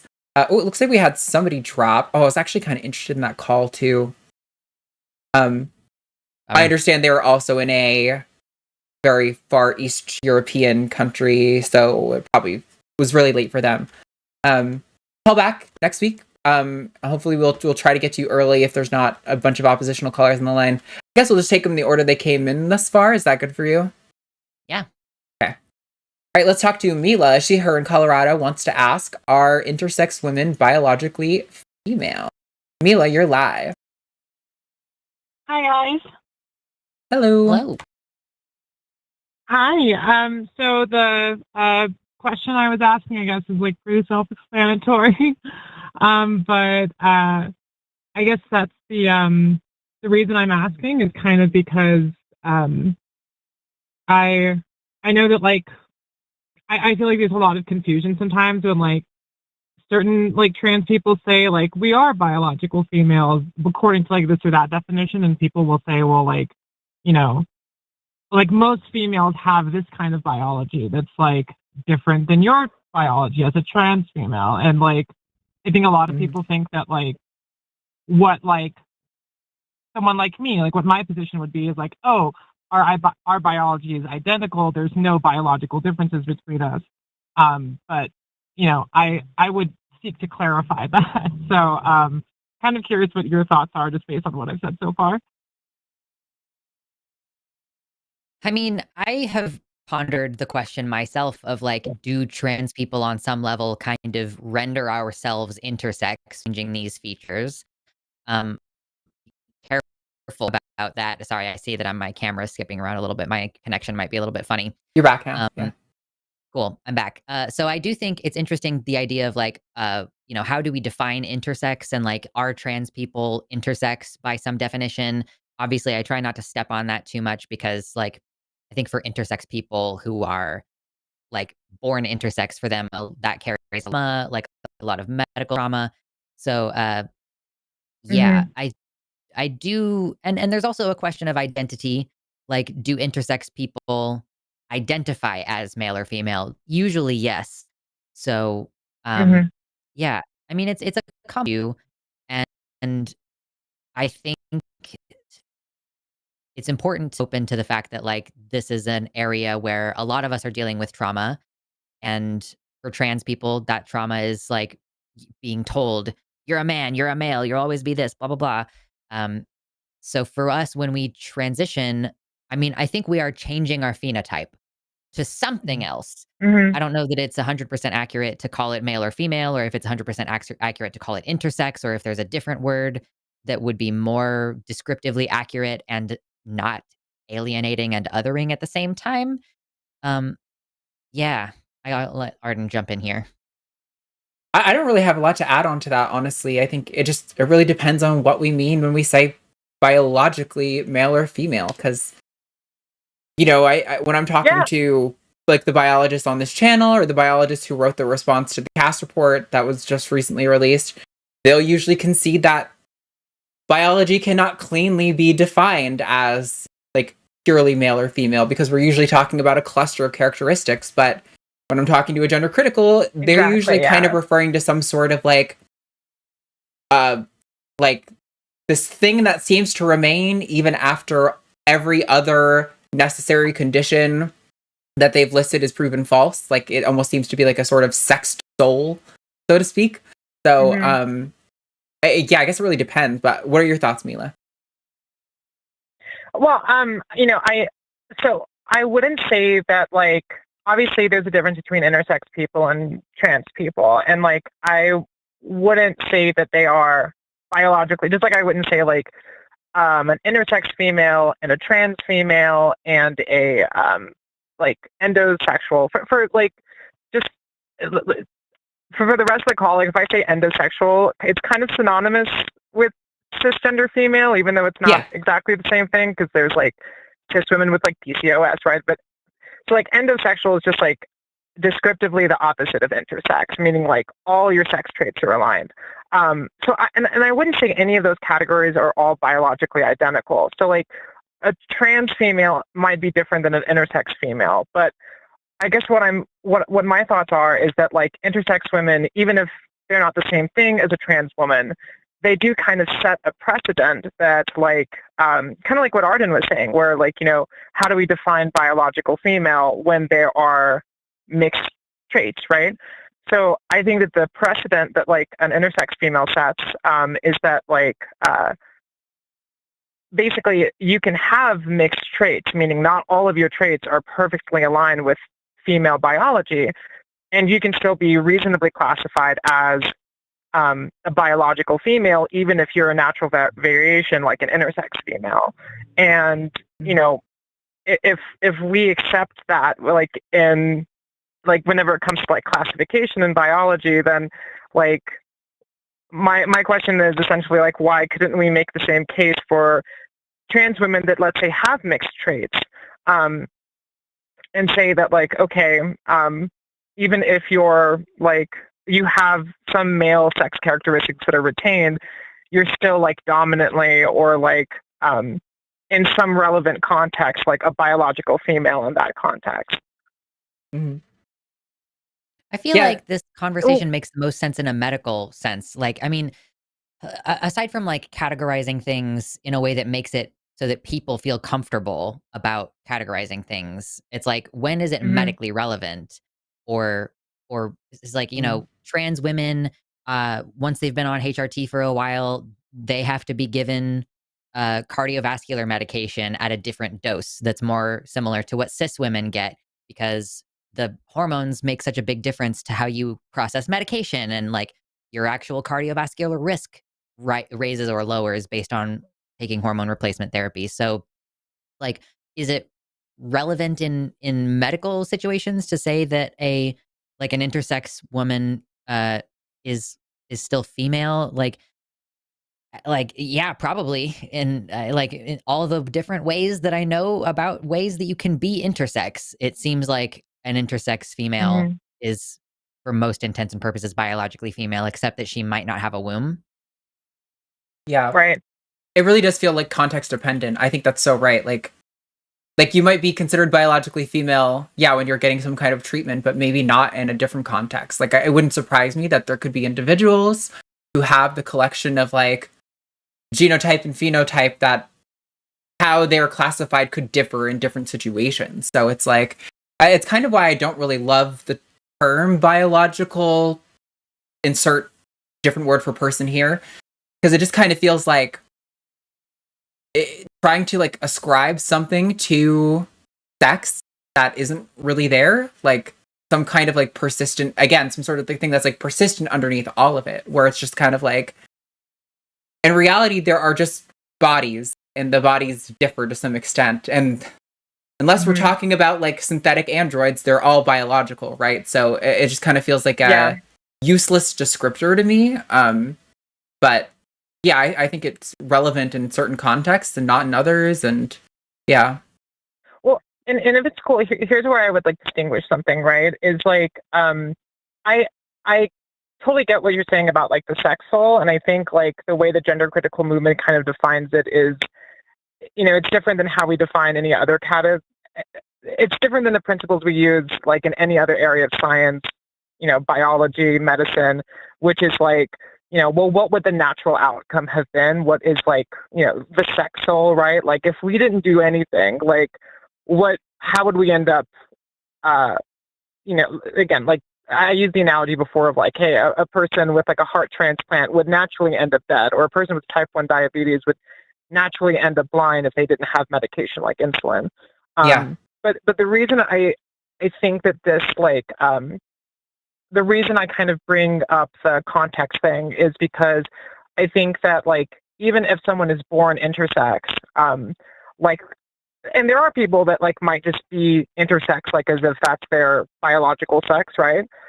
There's no like objective way to define these parameters, but like a person who's intersex can be intersex male or also intersex female, right? Or I would say just biologically female, you're just a variation of biologically female.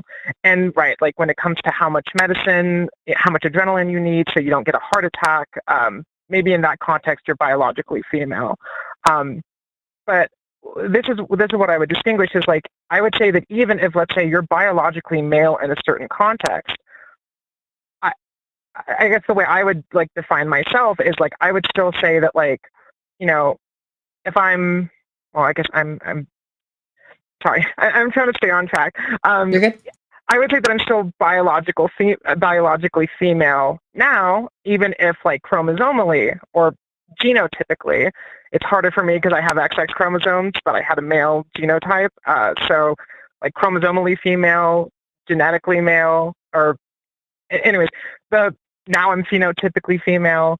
But the reason I say that is like, I would say right now in this state that my body is in, I would be classified as biologically female if anyone, by most people, if I was born with the body that I have now. The only reason people disagree is because they say, well, the way that your natural body would have developed as an XX male, with Taylor-Chapelle syndrome, that should take precedence, because that's your sex soul or whatever. But I would kind of argue that, like, even if, let's say, like, I don't know, some aspect of my biology still is aligned with male sex characteristics. Say I never had bottom surgery and I still had male genitalia. I'd be like, well, overall, I'm dominantly a biological female, even if I still have, like, that male trait, so to speak. And the whole reason I bring any of this up is because, like, everyone gives me, like, a hall pass whenever it comes to, like, I guess being trans or having used to be male, because they say, well, you have, like, a biological reason. And it drives me up the wall because I didn't even fucking know. Like, I didn't know because I had a brain scan or, like, a chromosome test. I knew because I fucking knew. Not because, like, I was feminine or I was masculine or whatever, but because, like, there's a difference between, like, liking feminine things and having, like, psychology that you only feel like you relate to it when you see other females with that psychology. Even masculine, tomboy women have, like, a certain aspect of their psychology that you relate to. But people always give me that free pass because they're like, well, you had that, biological reason. And what I've always tried to do myself is try to extend that, like almost use that as like a olive branch to be like, well, if you can understand it for me, like you can't see my chromosomes. Like all I had to go on was knowing that, like, there was a part of me that, like, I only ever saw in other women and related to in other women. I never related to in other men. And why isn't that kind of more important than, I guess for me, it's kind of a way of saying, like, my chromosomes might be weird, but, like, the point is that even if, I just decided to transition for shits and giggles right now, the present state of my body is aligned. It's more similar to an endosexual female's biology than an endosexual male's biology. Yeah, I think... I'm sorry, I know I went on. No, it's okay. I think it's kind of interesting because you're talking about, how you have this sort of biological component that you get to pass on. And you were talking about, like, oh, well, like, there's, like, a psychological thing. And there's actually good evidence for that, too. I know there was a study, I forget when exactly it was done. I did find, I don't know if this is the exact one I'm thinking of, where they put a bunch of trans people and cis people in brain scans and then showed them images of their face moving to and away from their gender, or their biological sex. And people who were trans with gender dysphoria had a more similar neural pattern to people, to, like, cis people seeing it morph back towards their sex. So, like, when cis women saw it morphing towards the female sex, like, trans women, assigned male at birth people who had gender dysphoria, had that same neural pattern relating to that experience of, like, neural perception. So it's definitely, it is weird to claim. But even if we throw all that out, I think what's really interesting is, like, you're kind of touching on what I see as, like, a bit of a naturalistic fallacy that is really prevalent in this conversation. That is this notion of, like, that which is natural, that which would have happened should XYZ not have interfered is what is best, right? And that is just so patently untrue and so obviously untrue when you spend more than 3 seconds thinking about it. Like, if what was natural, it was better, then, we were saying earlier, you would never have insulin, you wouldn't wear glasses, you wouldn't wear clothes, we would be, like, sleeping by riversides and running across grasslands to hunt prey in packs. Like, that's not what we do, right? We have societies that provide unnatural, like, structure to our lives that makes our lives better. Like, that which is unnatural is often the case far better for us in the long run. So, yeah, it is go ahead. Oh, I'm so sorry. I just wanted to come in with a quick example, right? Like, if I gouged out my own eyes and I was blind, I wouldn't I shouldn't be allowed to fly a plane because, well, I was born sighted, and therefore that is my natural biological category. Like the trait is no longer present. And people can say, well, yeah, cutting off your genitals is just like gouging out your own eyes, ignoring the fact that, like, one is creating a disability, the other one is correcting a disability or correcting an incongruence. If I was, just a normal male, like, and I then, went through gender reassignment surgery, yeah, that would be creating a disability. I would almost say it's like, I don't know, like a biological female deliberately like transitioning so that they can detransition to be like an intersex female. And I don't know, I wouldn't even judge that person, but I'm just saying, like, it's maybe that's creating a disability because you're saying, well, hey, I'm trying to become this, kind of less functional version of myself. But if you're born with a brain that has gender dysphoria, or fuck gender dysphoria, say that, like, you're born just uncomfortable in a male role in society, like, that's, you're creating a more functional state by saying, hey, I'm going to transition and align my body with a brain that's not broken. It has a normal pattern. If my body, like, again, like if I had dementia, any body that I was in, I would have dementia. But if I have dementia and, I'm put into another body and suddenly my dementia is cured, or my schizophrenia is cured, or my bipolar is cured, for something to be a mental disorder or a mental illness that needs to be treated, then it has to be consistently a dysfunctional brain pattern at any body that it's in. But if I have a normal functioning female brain pattern, and I'm sorry, I know that sounds essentially, and I'm not trying to, but, like, if I have a brain pattern that functions normally in a body that's aligned with it, I don't think that's creating a dysfunction. I think that's creating the most functional state that I have access to. Because if I stay in this body that does not have gender affirming care, my brain is always going to be, or my identity, or my internal cognitive state is always going to be, feel like there's a lack of alignment. It's always going to feel incongruent. And that's, a form of torture, for fuck's sake. That's kind of like where I was going with that. Yeah, no, I think that's the foundation of all medicine. Sorry, I realize I'm monopolizing, Lux, if you want to get in here after that. But that's just kind of, to me, the function of all medicine, right? It's like not in any way suggesting that you're going to, like, remove all maladies that a person could face, or that there will be no consequences to the actions that you're taking to treat whatever thing. But it's about trying to give people the best quality of life that we have reason to believe is possible for those individuals. Like, we're not saying it's like that there could be no better option in the future, or that there might be a better way of thinking about it somewhere at, like, the foundations of reality.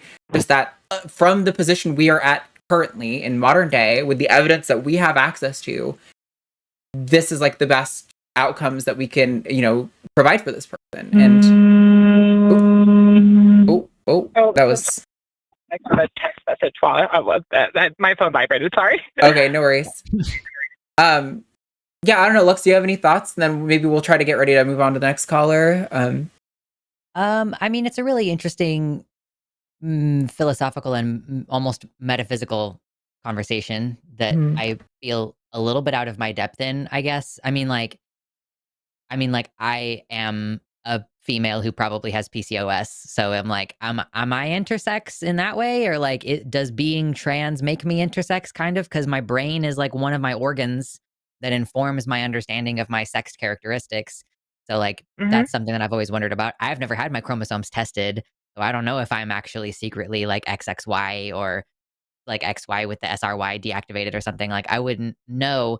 And I also, like, it's interesting philosophically to kind of think like, how do we define these things? I just also feel like I run out of things to say very quickly in those conversations, because it's almost like, it's like getting high on your couch with your friends and you're like, whoa, dude, like, what even is time? Like, I don't know. It has like that same sort of feel to me a little bit. So I'm like, yeah, it's entertaining for a couple minutes, and then I'm like, I don't really have anything interesting to say.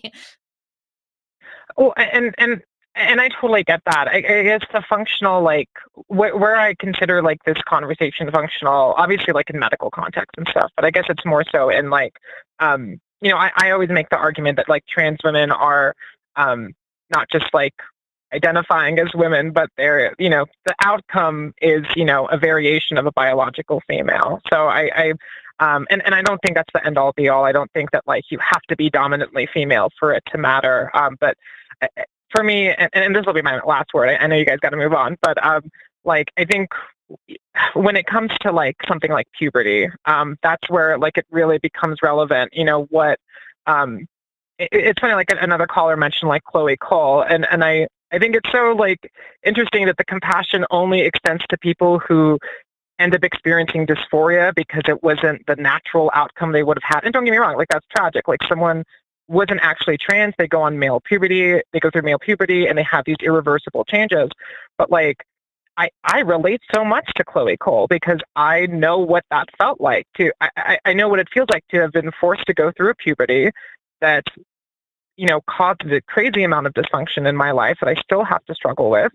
And, that's what all trans women go through is, they experience the same thing where I identify as a woman. I want to be, I want my body to develop in the way that, creates the most functional outcome for me. But, for Chloe, it wasn't natural. For me, it was, technically natural. But like, this testosterone that goes off in your body, like it makes the same changes that creates the same dysphoria. And to me, it boggles my mind that like, that's something, the same like distress that's caused as an outcome is seen as like, this horrifying, terrible outcome because it happened unnaturally in someone like Chloe Cole. But when it happens in someone technically naturally, but in a way that should be medically prevented, like we don't see that like, hey, we shouldn't curse all of these thousands of the 99% or the 98% of trans kids who are going to go through male puberty and end up just like Chloe Cole, but we say it's okay because it's natural and they should just accept it as if your brain is something that you can just like, rewire, even though the science completely disagrees with it. That's kind of my final take. But thank you so much for hearing me out. I know some of my other calls have gotten a bit tense. I'm trying to educate myself and just like learn how to be a better advocate for myself and the community. And I appreciate you guys like helping me on that journey. No, I appreciate it. I think you have a very like, I understand that why your personal experience would lead you to think and talk a lot about the biological aspect of being trans. And I think there's a lot of interesting stuff there. So I appreciate you calling in, Mila. We'll talk to you some other time. Cool. Thank you guys. Have a good one. Bye. Bye. Yeah. I do find the conversation interesting to a certain extent, but I get what you mean by like the extent to which I saw somebody in the chat said, because I know Matt always goes bong rip theology, or it's like bong rip gender politics. But I mean, I didn't know that he says that. That's very funny though. I'll have to start copying that modality so that we create like a channel wide meme about it. Yeah. No, I think it is interesting though. At least when people like Ted was his name, the good, honest Ted, not agreeer. Yeah. He had like a sort of like biologically essentialist worldview, and kind of noting how like even when you completely remove trans people from the worldview, like what counts as biological in what setting is so not clear. Like just by saying it's biologically essentialist gets you like literally nowhere in the conversation. You still have like all the exact same problems to contend with on like a philosophical level. Mm-hmm. Okay. Anyway, we have 2 more callers to get through. Then we're going to move on to those super chats. I also should try to get the poll questions. Okay. I had or the punishment question or topics. Bleh. I have a few. They're not great. And maybe we need some revision. Okay. So maybe Lux can help and chat can help here. We'll workshop it. So I had eggs lay eggs, save the economy. Okay. So like trans eggs lay eggs, saves the economy. Eggs are expensive. That's the joke. It's not. I'm not saying it's good. Okay. I'm recognizing this one. I like tops must duel for bottoms. I want like. Wait, no, it has to be the opposite because there's a shortage of tops. It has to be the bottoms. Beating each other to get to the top. Okay. We have to thin out the herd. I like it. Bottoms must duel for tops. That's fair. And then I had all cons must transition. Yeah. I was like, can we force them conservatives? You don't need to add anything to that. That's perfect. I still feel like eggs lay eggs it needs some reframing. It's like almost a funny thing, but it's not quite there. You know what I mean? It's like a little bit off the Nell cases. There is no top shortage. Okay, listen. I don't know. I think there is, because I can't tell you in my experience dating women how all of us are like bottoms. None of us are tops. It's really frustrating. Yeah, particularly among trans women. And this comes like, I know trans women who live in Seattle where, they're all fucking each other. And it seems like, yeah, there's like one top can get a lot of action because there's a lot of bottoms going around. Ooh, somebody said bottom bachelor style show. Okay, I low-key kind of like that. Maybe we'll get rid of eggs and we'll keep bottoms on a stool make the bachelor gay. That's how to do it. That's perfect. Okay. Yes. The bottom bachelor. Perfect. Okay. Yeah, so I will get perfect. those put up in a poll in chat while we take this next call. But we have 2 calls left, and we're going to start with Sophie because she has been on the line for an hour and 46 minutes. Goodness gracious. I am so sorry, Sophie. Thank you for waiting. You are now live with Arden and Lux. What do you want to talk about?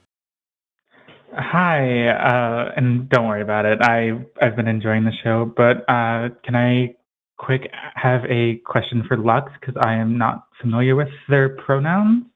Please. Yeah, I mean, I primarily on this show have been using its pronouns. I'm not going to throw a fit if somebody calls me they, them. I'm about to apply to a real person job, and I'm going to use they, them pronouns there. So, yeah, it/they. Okay. So,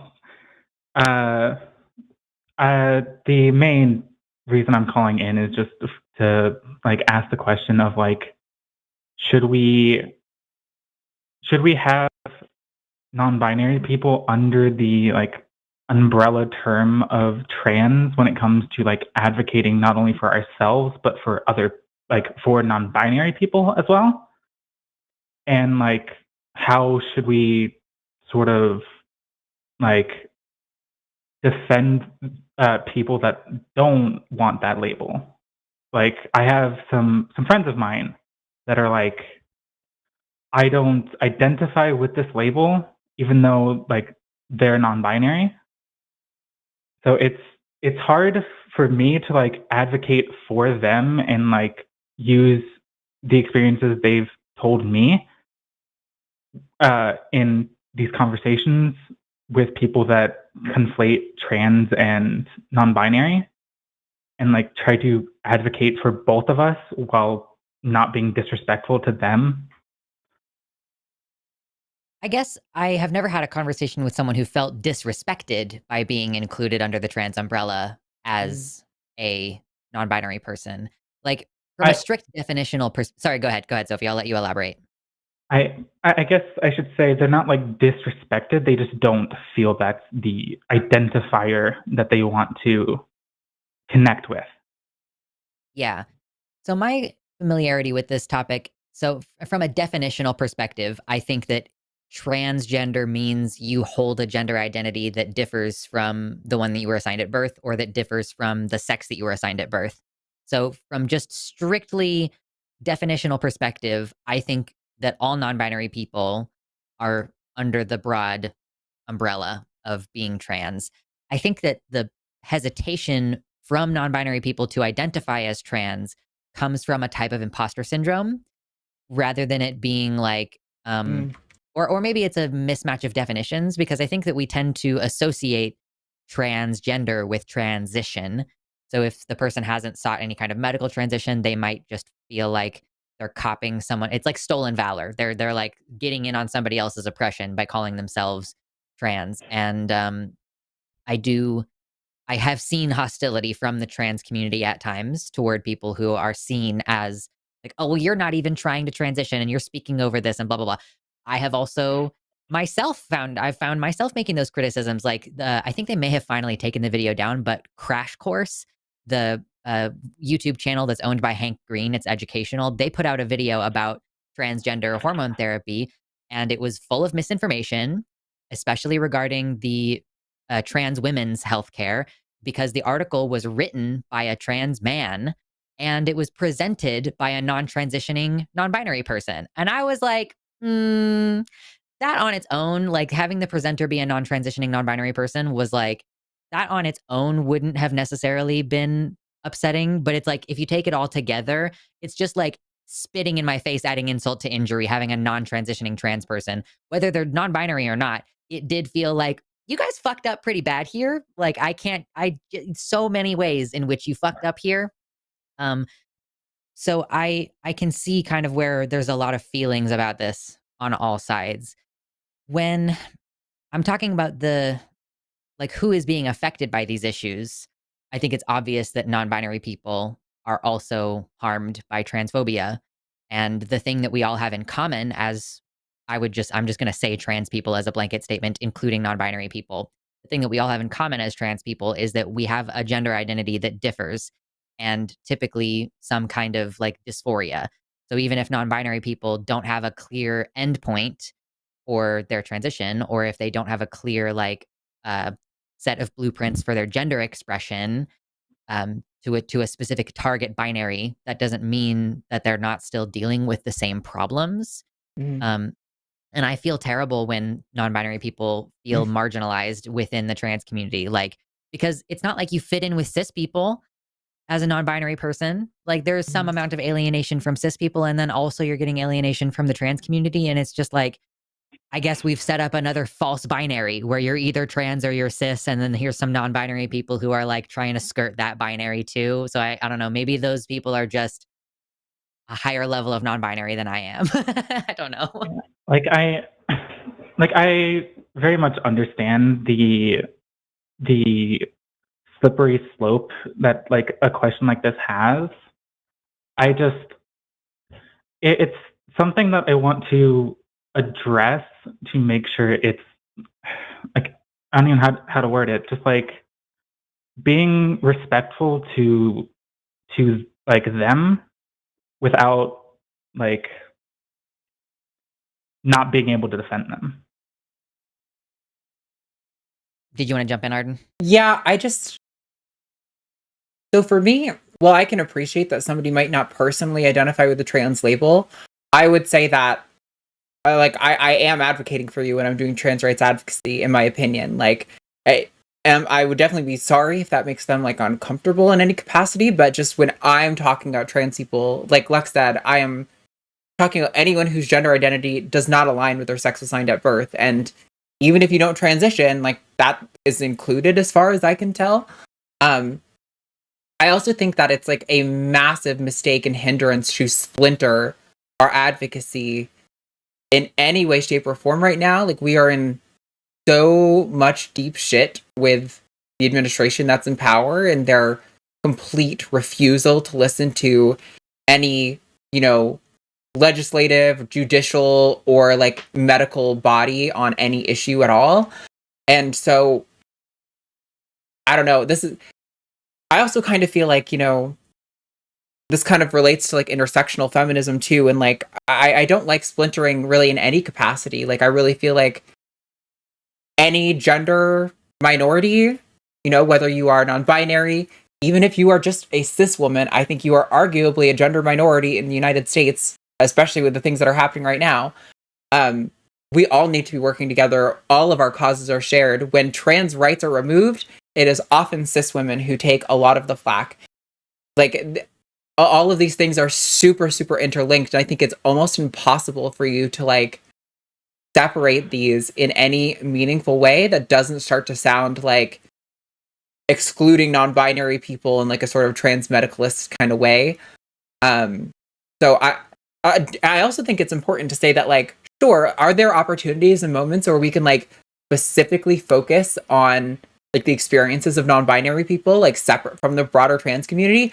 Totally. I absolutely think that is something that probably doesn't happen even close to enough. But when it comes to like advocacy writ large, no, I wouldn't say that.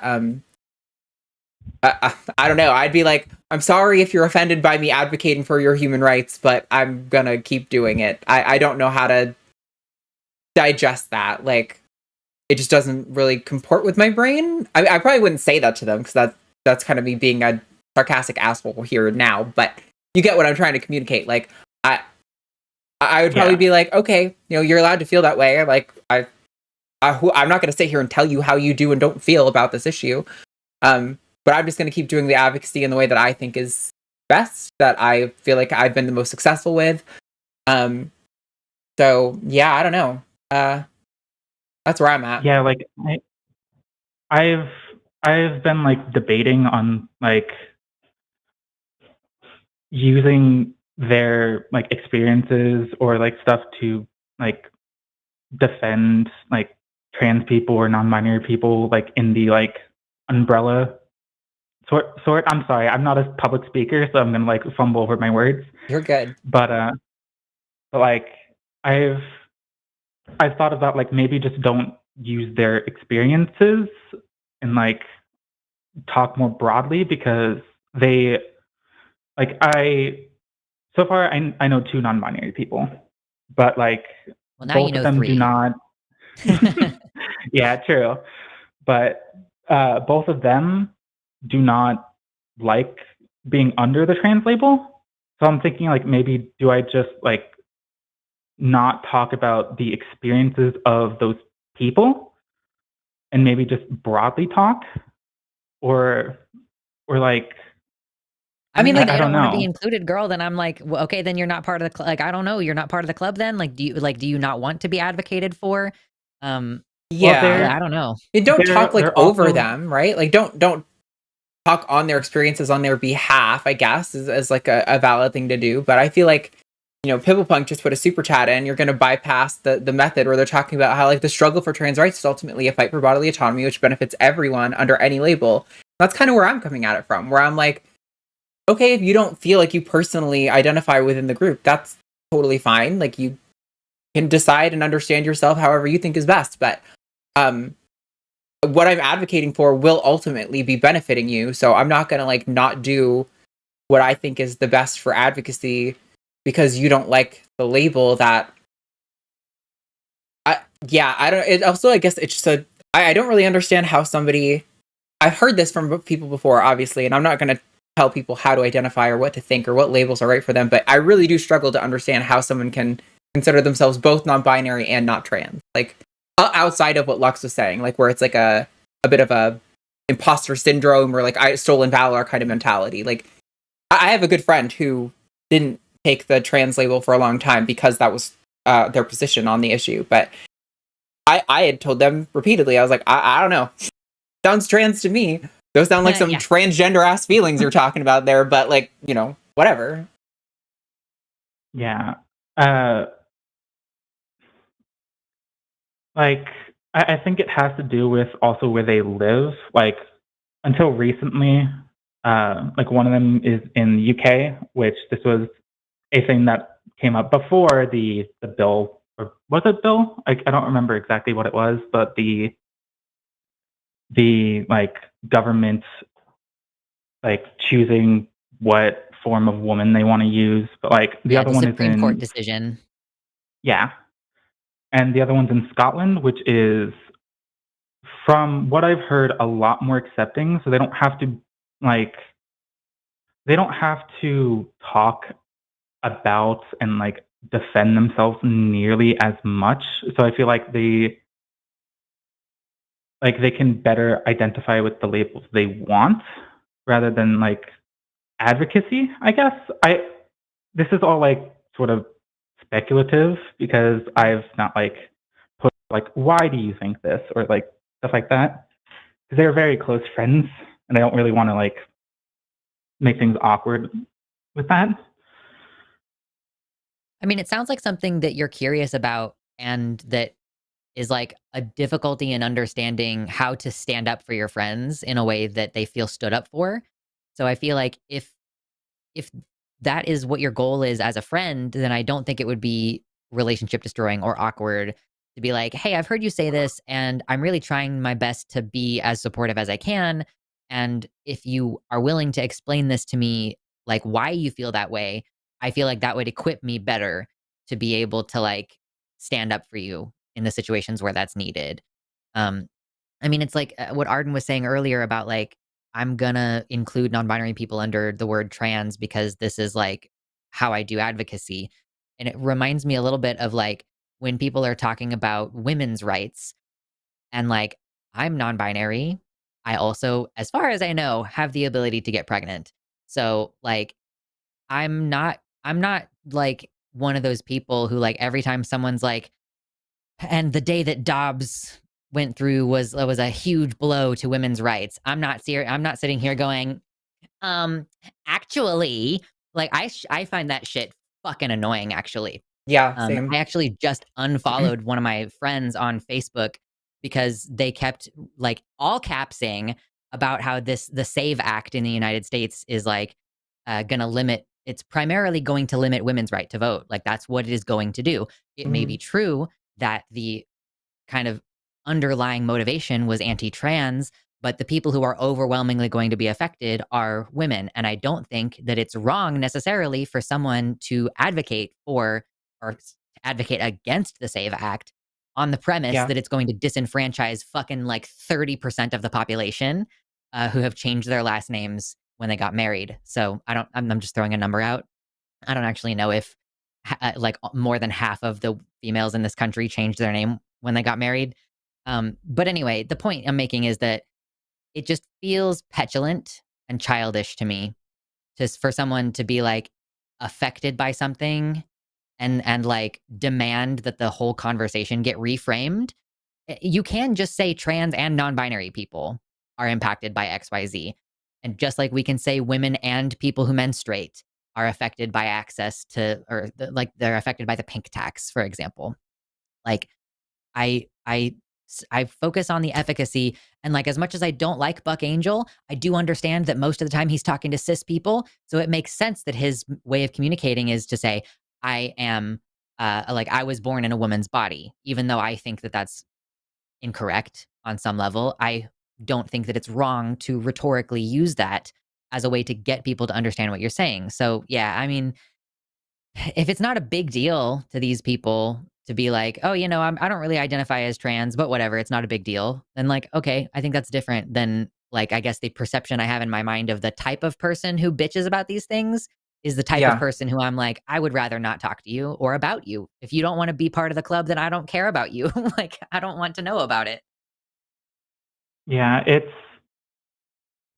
like again, these are my like close friends. Like I don't think they're like malicious in nature. It's just I don't know. I guess I'll have to ask them more directly. But Yeah, like it'll probably be the best way to from get the clarity. yeah, the feeling that I got is more just like it doesn't feel right to them, which Mhm. I guess is a thing to talk to them fully about. But I do appreciate you taking this. I know before you mentioned how like you get this call a lot, so I do apologize if you had to repeat some Good to stuff. cover it every once in a while. Yeah, every topic we take on this show is one we've taken before at this point. We've been going for 4 years. There's not a single original topic that comes up anymore. So don't feel bad about Why we're that. so good at it. There's always new people watching. There's always new people coming in. There's always people at every different stage of this conversation. So it's always helpful to reiterate things. So don't worry about that. Thanks for calling, Sophie, though. Yeah, thank you so much. I appreciate y'all. Have a good day. Bye-bye. Yeah. Alrighty. We have one call left to go. Then we're going to get to super chats. Who's winning on the position poll? Bottoms must duel for tops is a runaway winner right now, honestly. It's a winning proposition. I love it. You guys are great. Yeah, that is an interesting topic. I mean, I feel like I don't want to beat a dead horse. I guess you kind of exacerbated the topic, but interesting. Anyway, last caller wants to talk to you specifically. So let's bring in D, they, them from Iowa. D, you are now live with Arden and Lux. Tell us what's on your mind. Guys, I'm really glad to be able to talk to you all. Been trying for a while, and I'm always late to the show, so I don't get in. Yeah. I love both of you, and I've learned a lot from you. Luxander, I know that you probably will not remember the context of this comment. I think it was 2 or 3 weeks ago. I think you were on with Dr. Ben, and you said that theys, as in pronoun theys, are white, assigned female at birth, cut their hair short, and wear button-down shirts. And that's me. Exactly. You nailed it. Sorry. And I was wondering, well, no, I was wondering, you may not recall the words, but the sentiment might be familiar to you. Oh yeah, I'm very familiar. I Yeah. just, okay, so I'm not calling up to say you said this, now defend yourself. That is not what I'm calling about.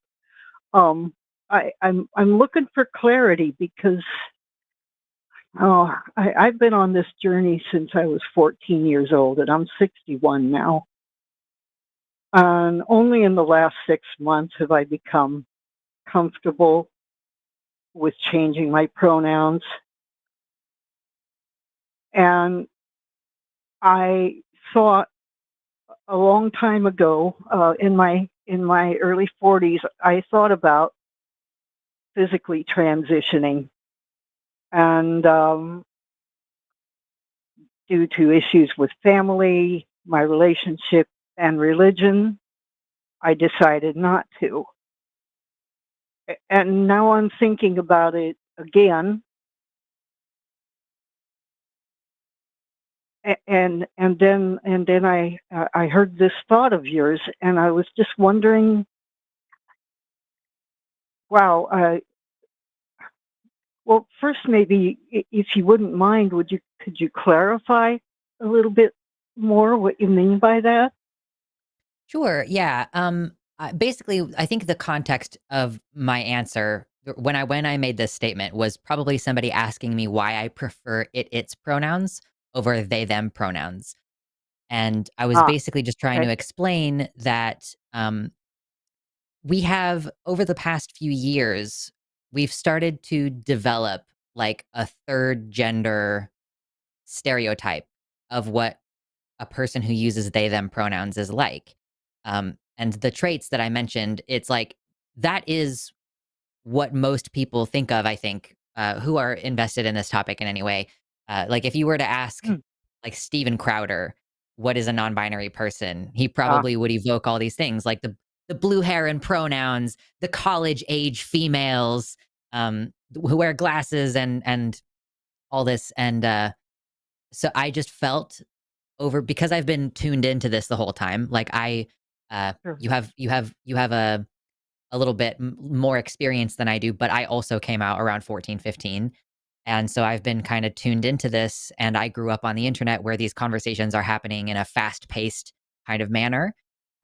So it seems to me that there has become an like a third gender stereotype around what being a person who uses they them means. Just like we have a lot of associations about she her pronouns. We assume I hear she her, I think long hair, I think boobs, I think whatever. Like these are Mm. associations that we've come to have. So I just feel like the associations that have been created, and this is not like I'm saying that the association is there.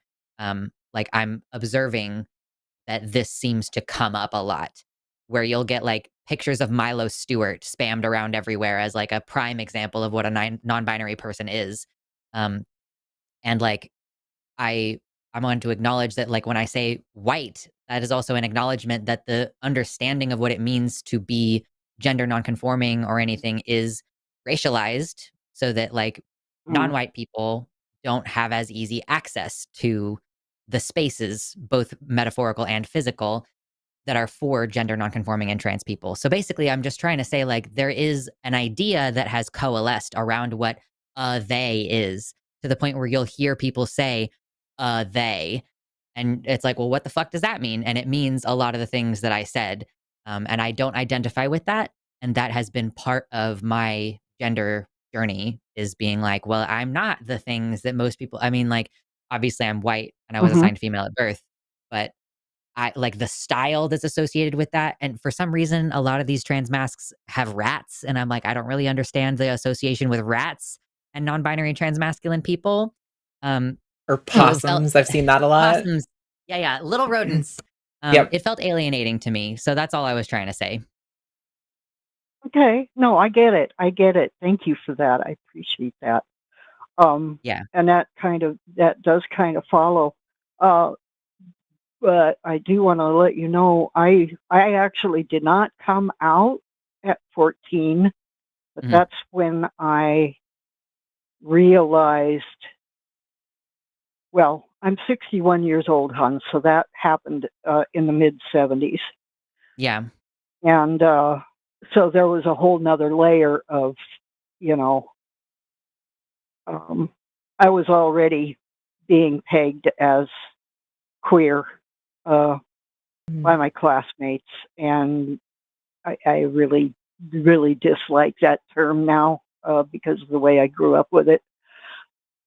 But at that time, I thought of myself as a different kind of female, and it wasn't tomboy female, or like Eddie Izzard says, lesbian tomboy. No, it wasn't that.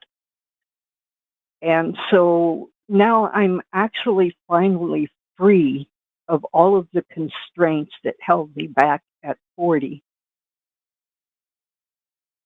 And I kind of feel like it's too late for me to transition physically. But most of my adult life, I've dressed in men's clothes.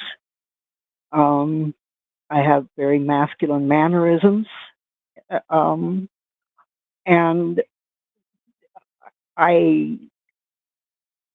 I'm not sure if I have actual gender dysphoria, but I do have body dysphoria. I mean, is that the same thing?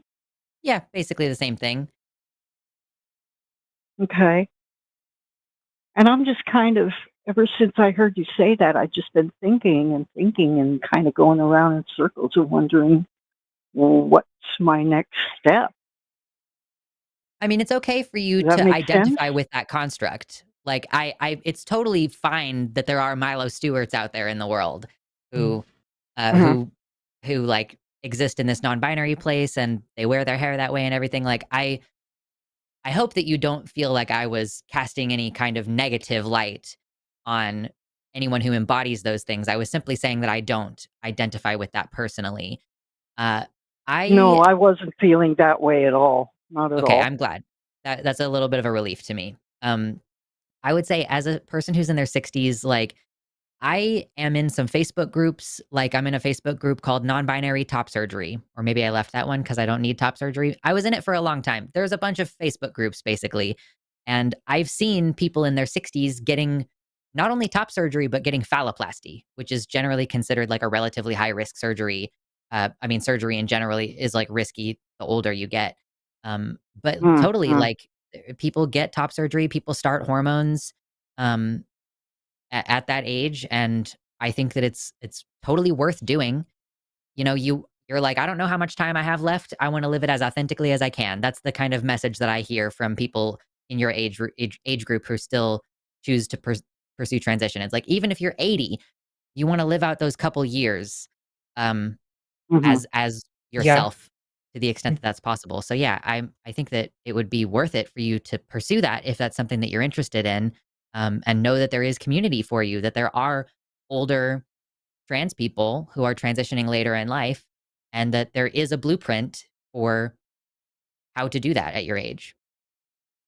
Okay. Yeah. I haven't had real good experiences with Facebook. Mm, Uh, uh, uh, Facebook groups. I either find ones that are poorly moderated, and so all kinds of trolls get in, mhm. and a lot of uh, trans crusaders, kind of. Yep. They're like, you're not really trans. You're not really this. You're not really that. Um, but I'll look for that one that you mentioned. Uh, That was pretty much. I mean, yeah. And I do see a therapist, and I've been talking with her a little bit about the whole gender identity thing, and she's very accepting and understanding, and that's helping a lot. And yeah, I was just kind of looking for a little bit for some clarity, and maybe even still looking for some permission, I guess, which you gave, which you very kindly provided. So yeah, I just did a quick Google search, D, and I also just want to add that it looks like there are a few groups potentially for like, I don't feel comfortable calling you an elder. You said you're in your 60s. That's still pretty young, but like elder queer people in Iowa. So like maybe people who are going to be more closely, there should be groups that you can find without too much effort that are going to be people more closely aligned to you in age range and probably experiences of the queer community as well. So definitely just like Google that around. I'm sure like at pretty much every major metropolitan area has an LGBT group of like various modalities. So look into that. It might help you feel a little bit better about like whatever decisions you might start making. If you meet someone who's like going through a similar process to you at your age, like it might be like easier to find the confidence to do what you want to do, whatever that may be, if you meet someone who's kind of sharing that experience, you know? Yeah, that's cool. Thank you so much, you two. I really appreciate it. I enjoyed the show. I always do. And I'm so glad I finally got to talk to you guys. And thanks for doing what you do. Yeah, and thanks for calling, D. care now. You have a nice day. Bye-bye. You too. All right. D is very sweet. They've called in to the other shows a handful of times as well. Also, I find it so interesting to hear non-binary people who are like a little bit older talking about their experience, because you know, we hear so often, like one of the callers earlier was like, oh, this didn't exist until like 2015 or whatever stupid thing they heard Trump say that they repeat. And it's so obviously not true. And like there's been this viral clip going around of an individual named Toby on a talk show from like 89 who was talking about, they called them neuter gender at the time, or on this interview, but that they were talking about how they're like, I don't feel like a man, I don't feel like a woman.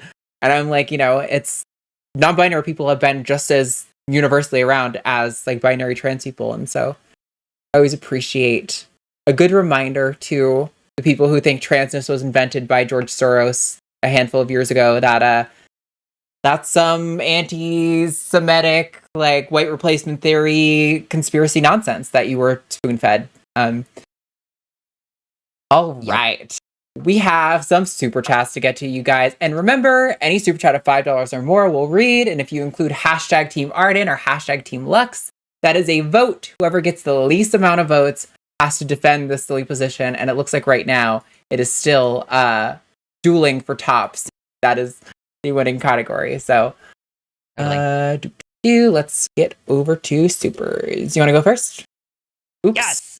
That is not a super chat. Why is that the starting one? How did that happen? Let's try this one. Okay. Zurith, Moonpaw. Oh, it's not showing the amount. Normally it shows the amount of the super chat.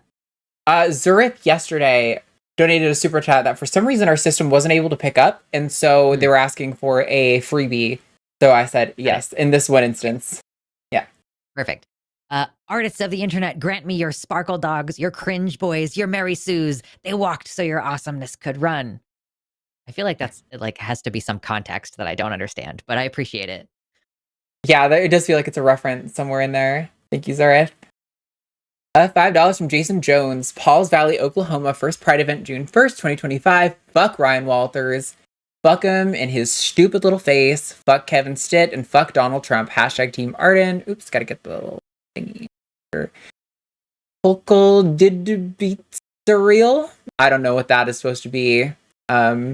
It's like an acronym, but it's one of those long acronyms like your kink is not my kink, but your kink is okay. One of those really long ones. Yeah. I don't know what it is. I have no clue. But thank you so much, Jason. Thank you for the 5 Australian from Puggles. Says, how many trans folk does it take to change a light bulb?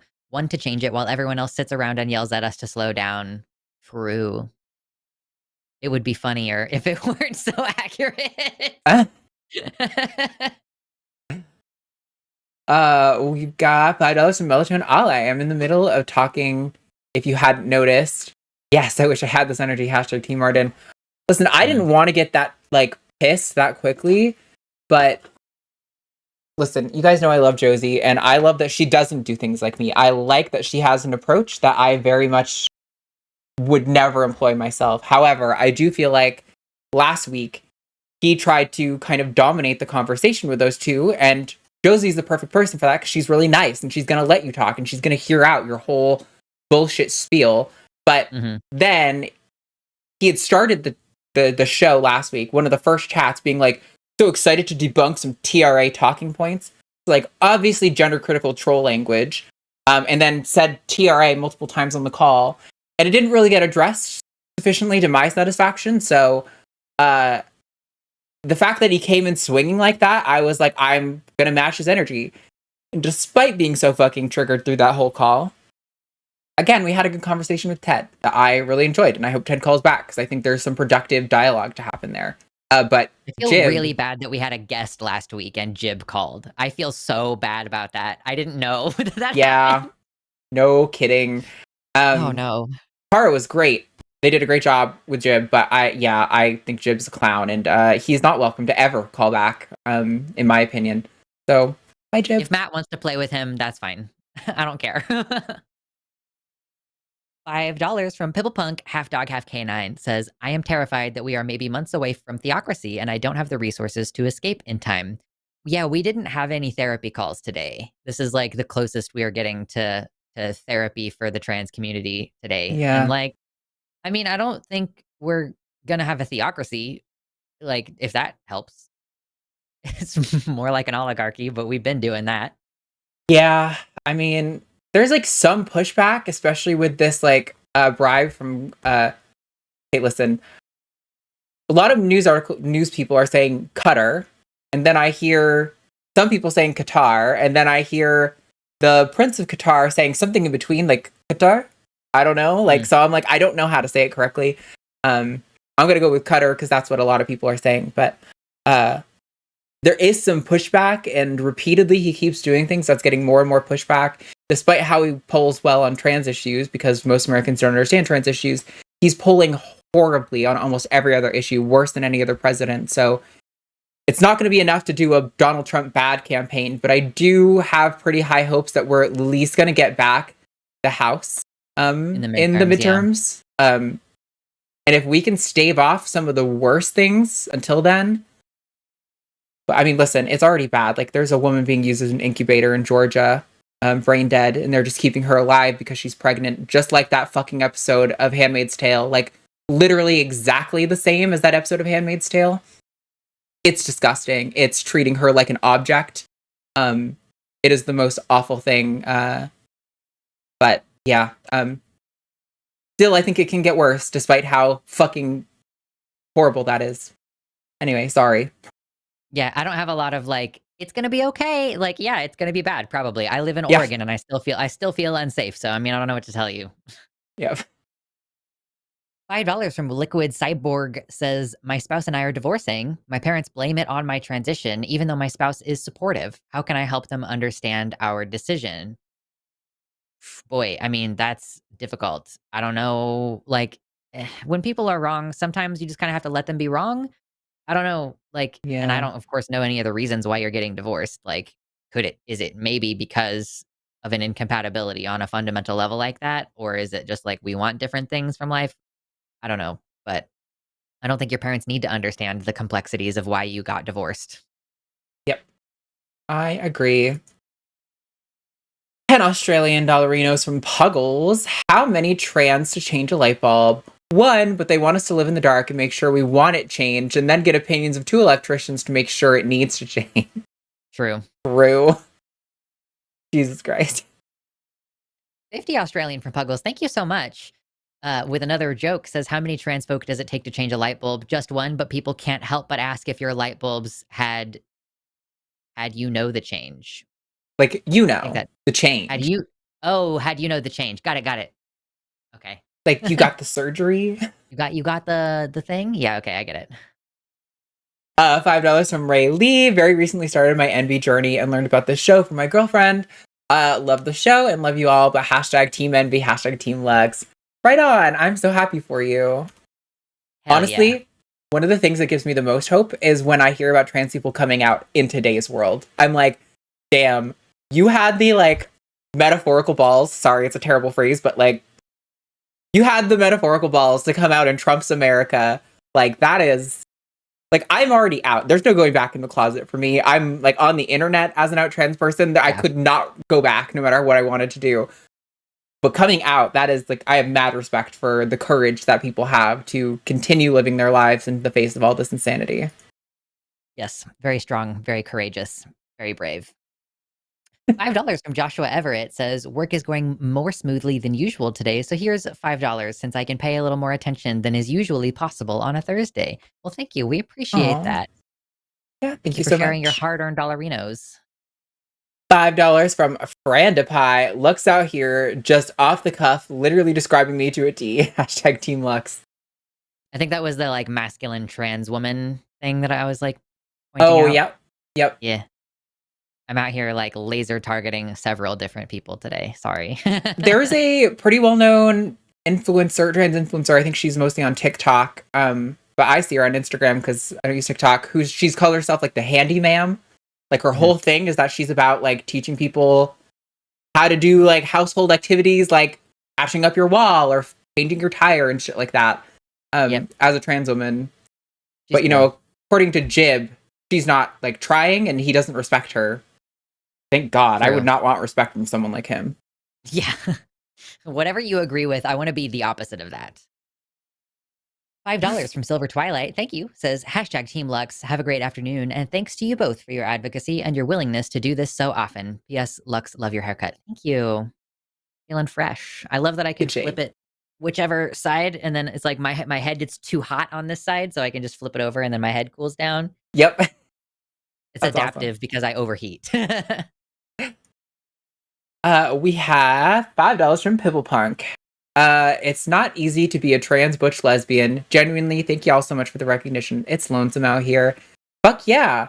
Like, it's so frustrating talking to people like that who accuse us of employing stereotypes, but then when you don't employ stereotypes, get mad about it. Like, you can't have it both ways. It doesn't make any fucking sense. They're like, does not even real trans. Like, I think that all trans people are invalid, but that particular kind of trans person, it doesn't make any sense to me, even though it's a direct contradiction of the stupid thing that I said. Yeah. We were not going to get anywhere in that conversation. No. Thank you for $10 from The Bastille, who says, according to Jib, there are thousands of genders, age plus sex plus species. For humans, that includes male 1 human, male 2 human, female 101 human, female 102 human, and don't even get me started on dog breeds. Truly. I mean, does that mean that humans have 4 genders? That it's like boy, man, girl, woman? I fucking wish that conversation had been less annoying, because that would have been an interesting question to ask. Yeah, there are so many interesting ways that could have gone, but he's, like, incapable of having a reasonable conversation. But I'm like, yeah, no, I'd rather talk to a million Teds than a single Jib ever again in my life. Even though I know there are so many more out there, and they will call in eventually. Oh, they will. Yeah, absolutely. Is that me? $4.99 from 0K. Jib trying to fly under the radar as reasonable, gender critical, and going full mask off when you two ask basic questions. He didn't even, like... He can't hold it up. No, he didn't even, like, stay on task for any of the questions. It's frustrating. Like, your question about how can I prove you're an atheist was so good. I really wanted to hear an answer to that. I was like, damn, I haven't thought to ask that question, and that was, like, so on point for what we're trying to figure out. And yep, too bad. £5. Thank you from Mystic Minds Analysis Tavern. Says, see, there was just one little thing wrong with the cast review. It was bollocks. True. Just that one thing that was wrong with it. I posted that link in chat, like, twice too to that paper. I read through the whole thing today, and it's pretty thorough. They even go through this. They have a few, like, tables where they're like, based on their stated goals, did they like meet these in like an actual empirical way? It was like, yes, partially yes, no, no, no, no. Yeah. I don't know if this is one of our screeners or if this was somebody who was in the call queue, but someone in the chat says listening to Jib spew nonsense when he was muted was insane. He literally started doing la la la la la noises after a while. Wow. That's just wild. Like to no one. For no one but the people in the queue. And now that I know that, I'm just going to use the proper call in studio mute because when I'm producing, I just mute on my soundboard because it's faster for me. And I get to see if they're still talking while they're muted, which I like because then I can know, like, have they seen what's going on? Yeah. But $5 from Puggle. Oh, I forgot. Hashtag team scissors paper rock. Oh my god. We have to rock paper scissors for it. All right, ready? 1, 2, 3, go. Scissors. Oh, you got rock. Me. All right. Yes. I love a point. That's fun. I love a good competition. $5 from Marxist Boogie Woman says, hey y'all, listen to Last Chewed Gum. Now I'm wondering if the line would ever do a sex advice show, even if behind a Patreon paywall. Hashtag Team Lux. That is a fascinating question. And of course, I hit it from the trans angle because I'm like, we could give so much very specific sex advice. I don't know if we've ever talked about that, but we would have to raise it to Jimmy and see if he's interested. Yeah, I know we do a little bit of sex advice stuff on Chewed Gum, but it's a little bit more about like purity culture and feelings of shame and stuff around sex. We try to not get too much into like the sex advice because I think that would start to risk monetization issues. But I don't know. I don't know if it's more risk than what we already do. So it might be that what if we just had a talk show on Pornhub? I've seen some people, I think one person was like, my videos keep getting demonetized on YouTube, so I'm literally just going to upload them to Pornhub. Yeah. That would be hilarious. Yeah, and I remember seeing she got tons of views on those, that person. Unless it was like faked or whatever, but I'm assuming it's real. Yeah, open to it. Definitely relevant to the community. There's, especially with how formally religious our community is, a lot of sex shame feelings deep in there. Totally. This one's for you. £5 from Lewatts. You are more patient than I would be, Arden. For that, hashtag Arden.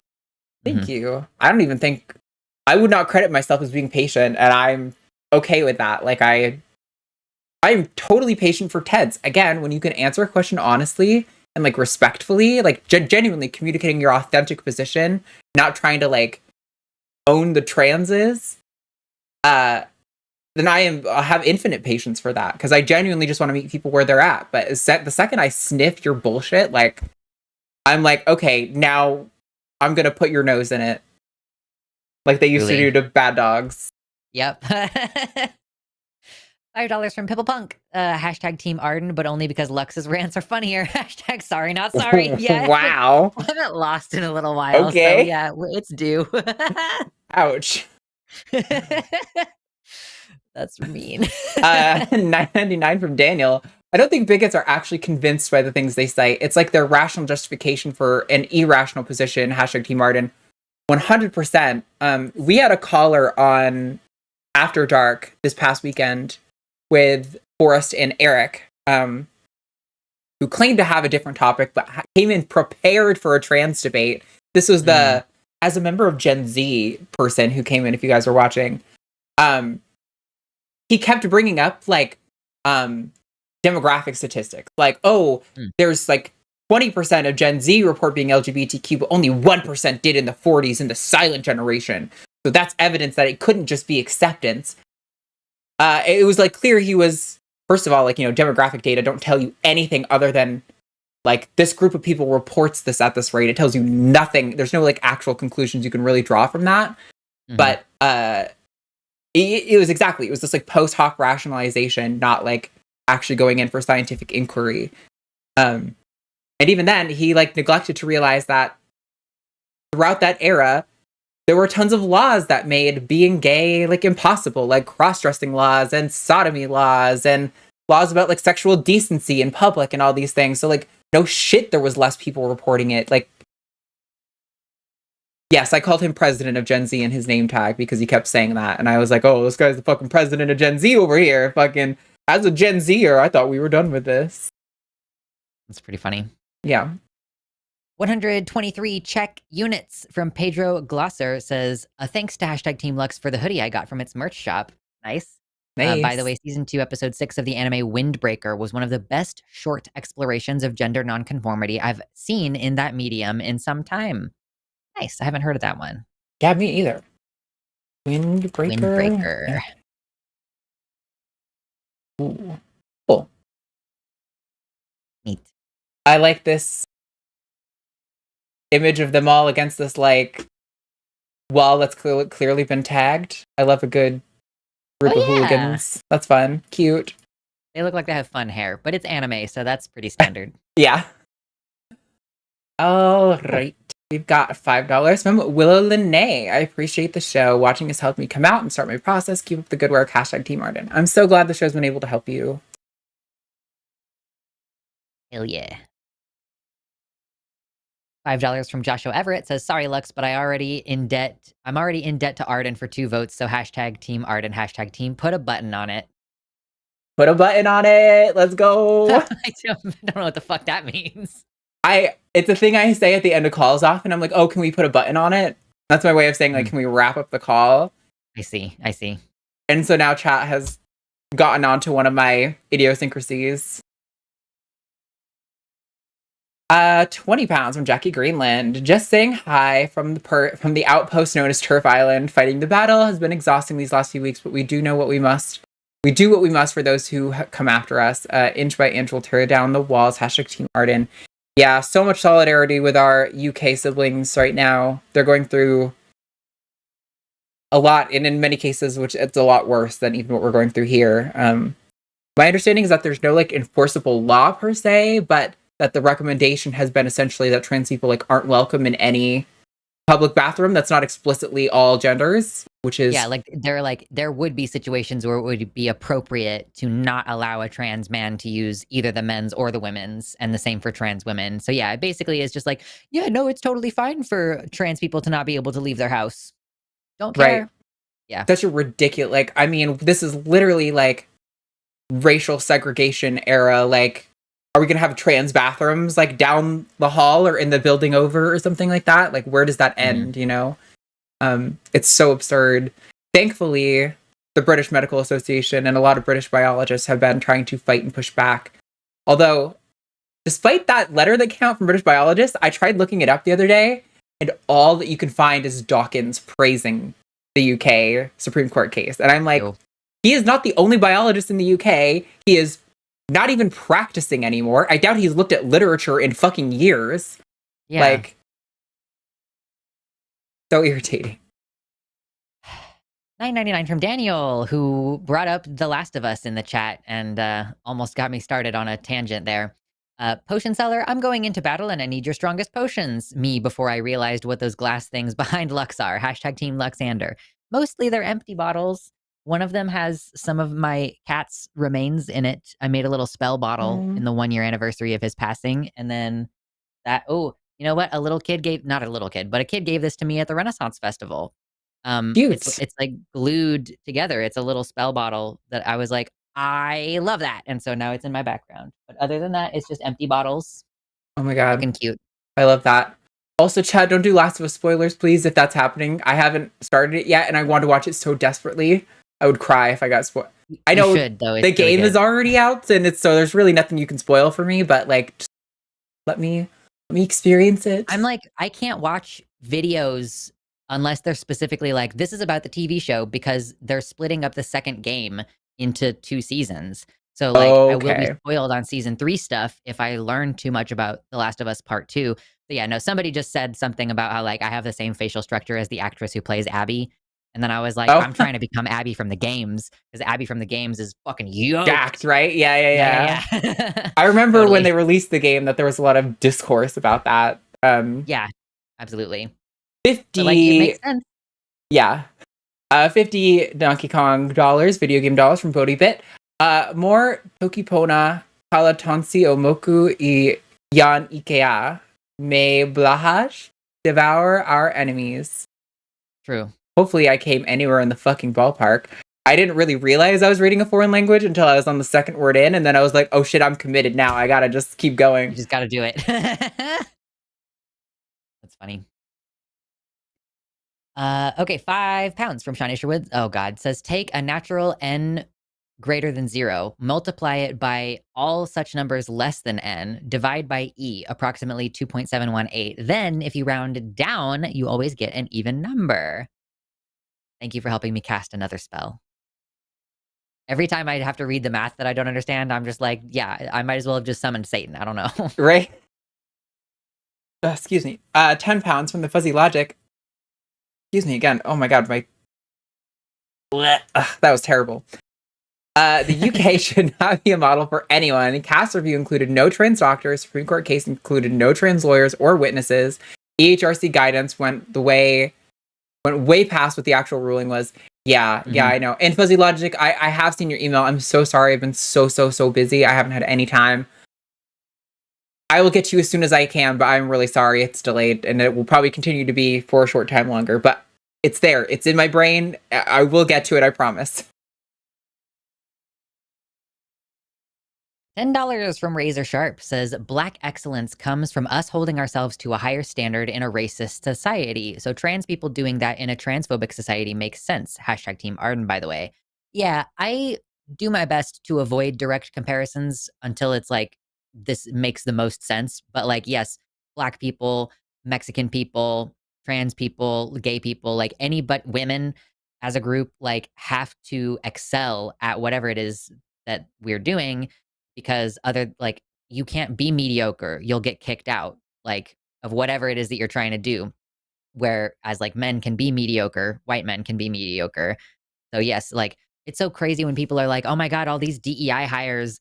And it's like, it's fucking any Black woman doing any job is more qualified than any other white man in that same job, as far as I'm concerned.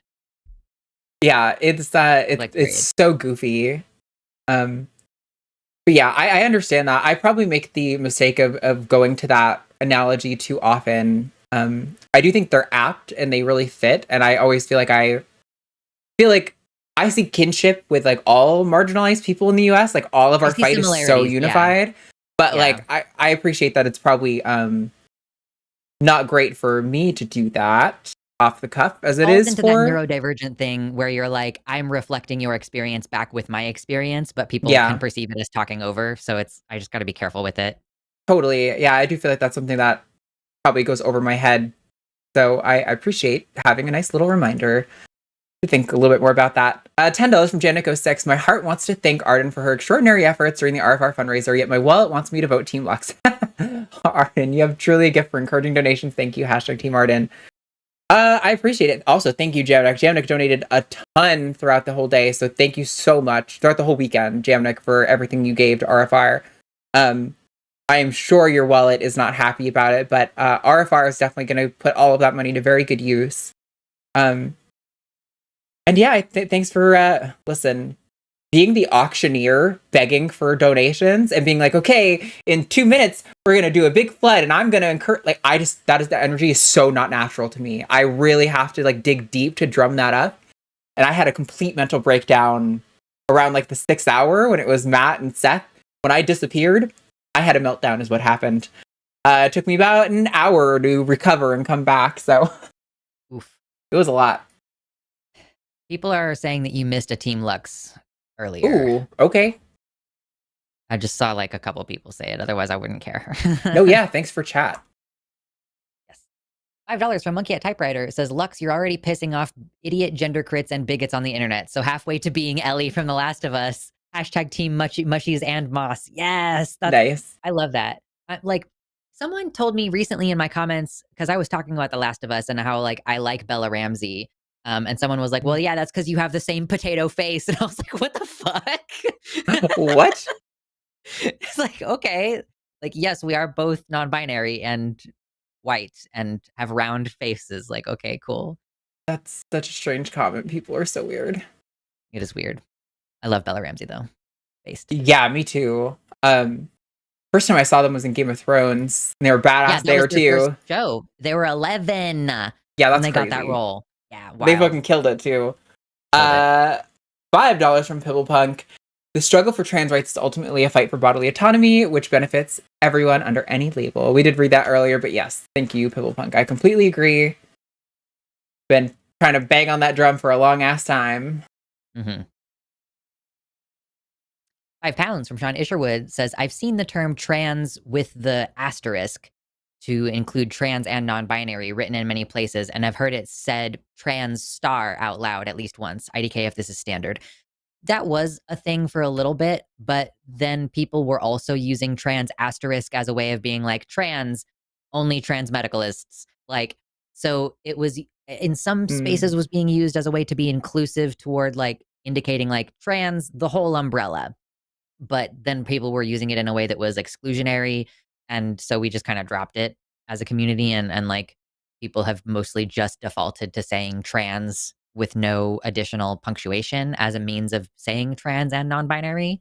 And I have found that that simplification hasn't like harmed the message, but maybe it's harmed inclusivity for some people. I don't know. Yep. Go sign all of that. Then we got £5 from MJ. Came out, used non-binary, got my diagnosis of gender incongruence, started using trans envy, and felt right. Thank you for your advocacy. Thank you for being you. Yeah.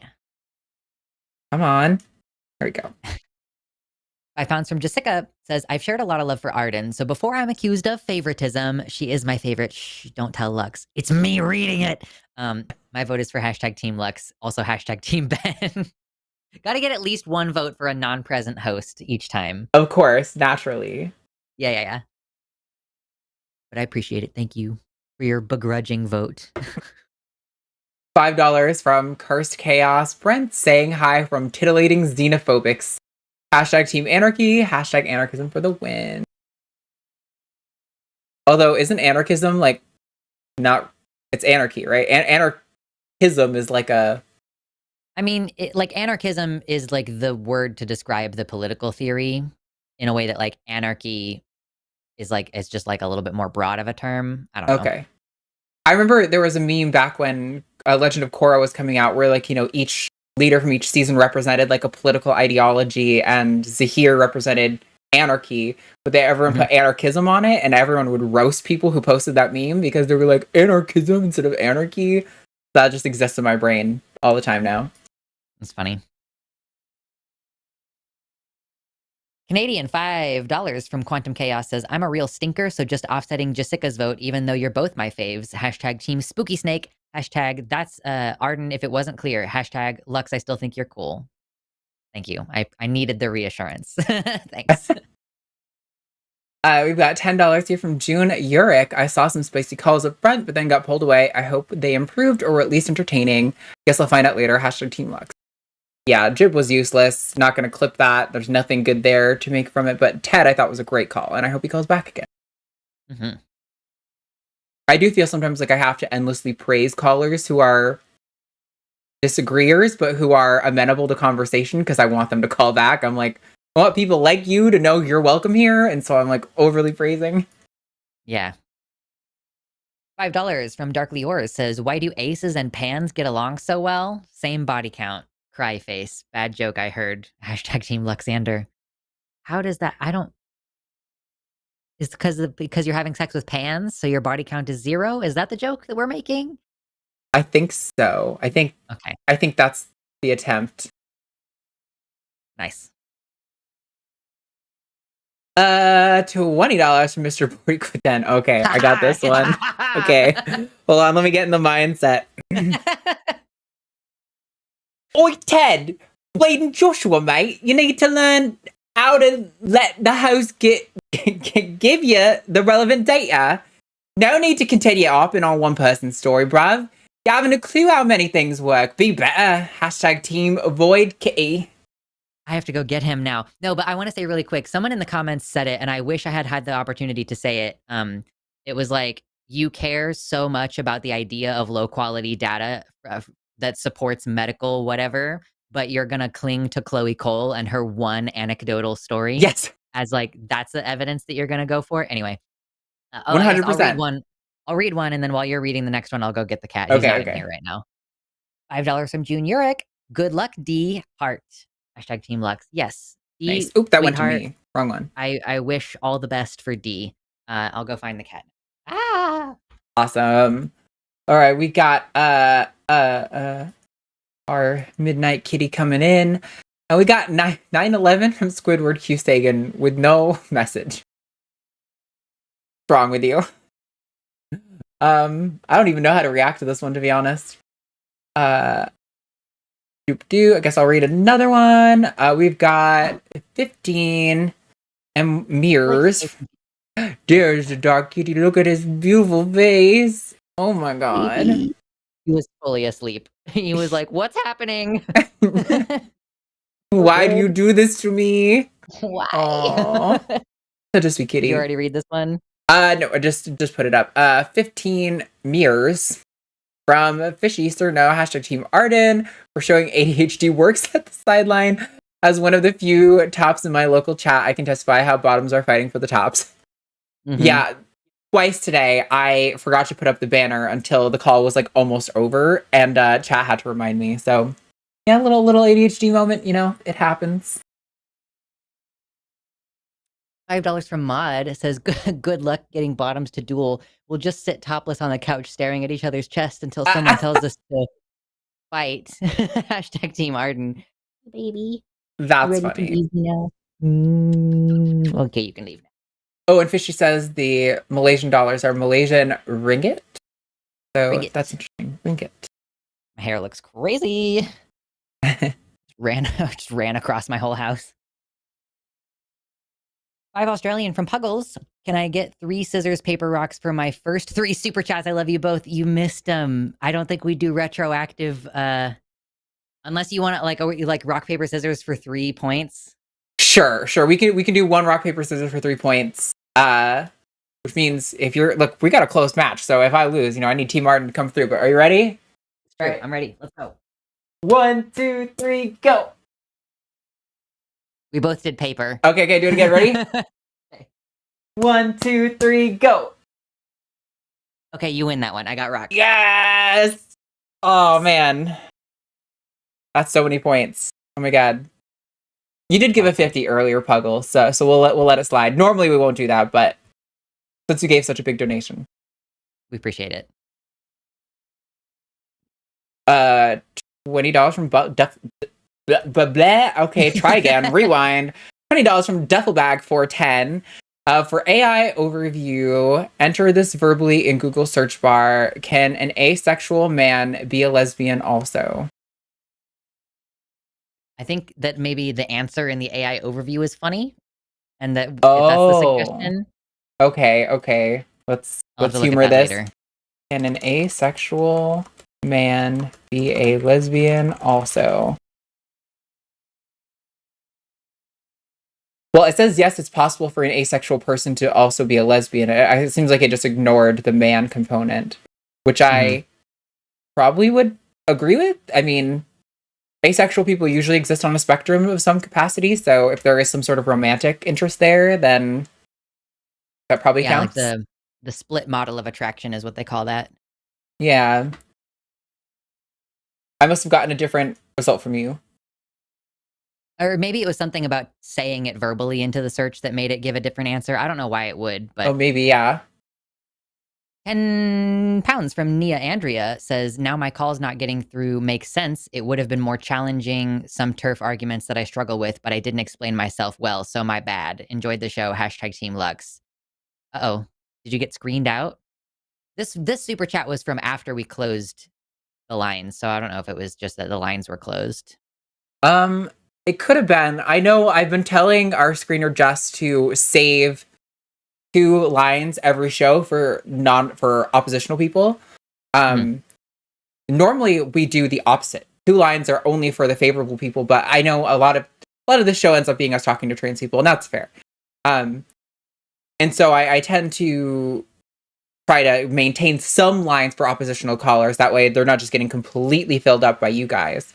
So I'm guessing that's probably what would have happened. I don't know. I'm sorry though. Always try calling early.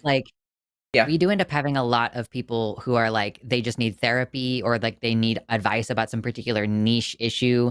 And while we do have, we find value in those conversations, they are not as entertaining.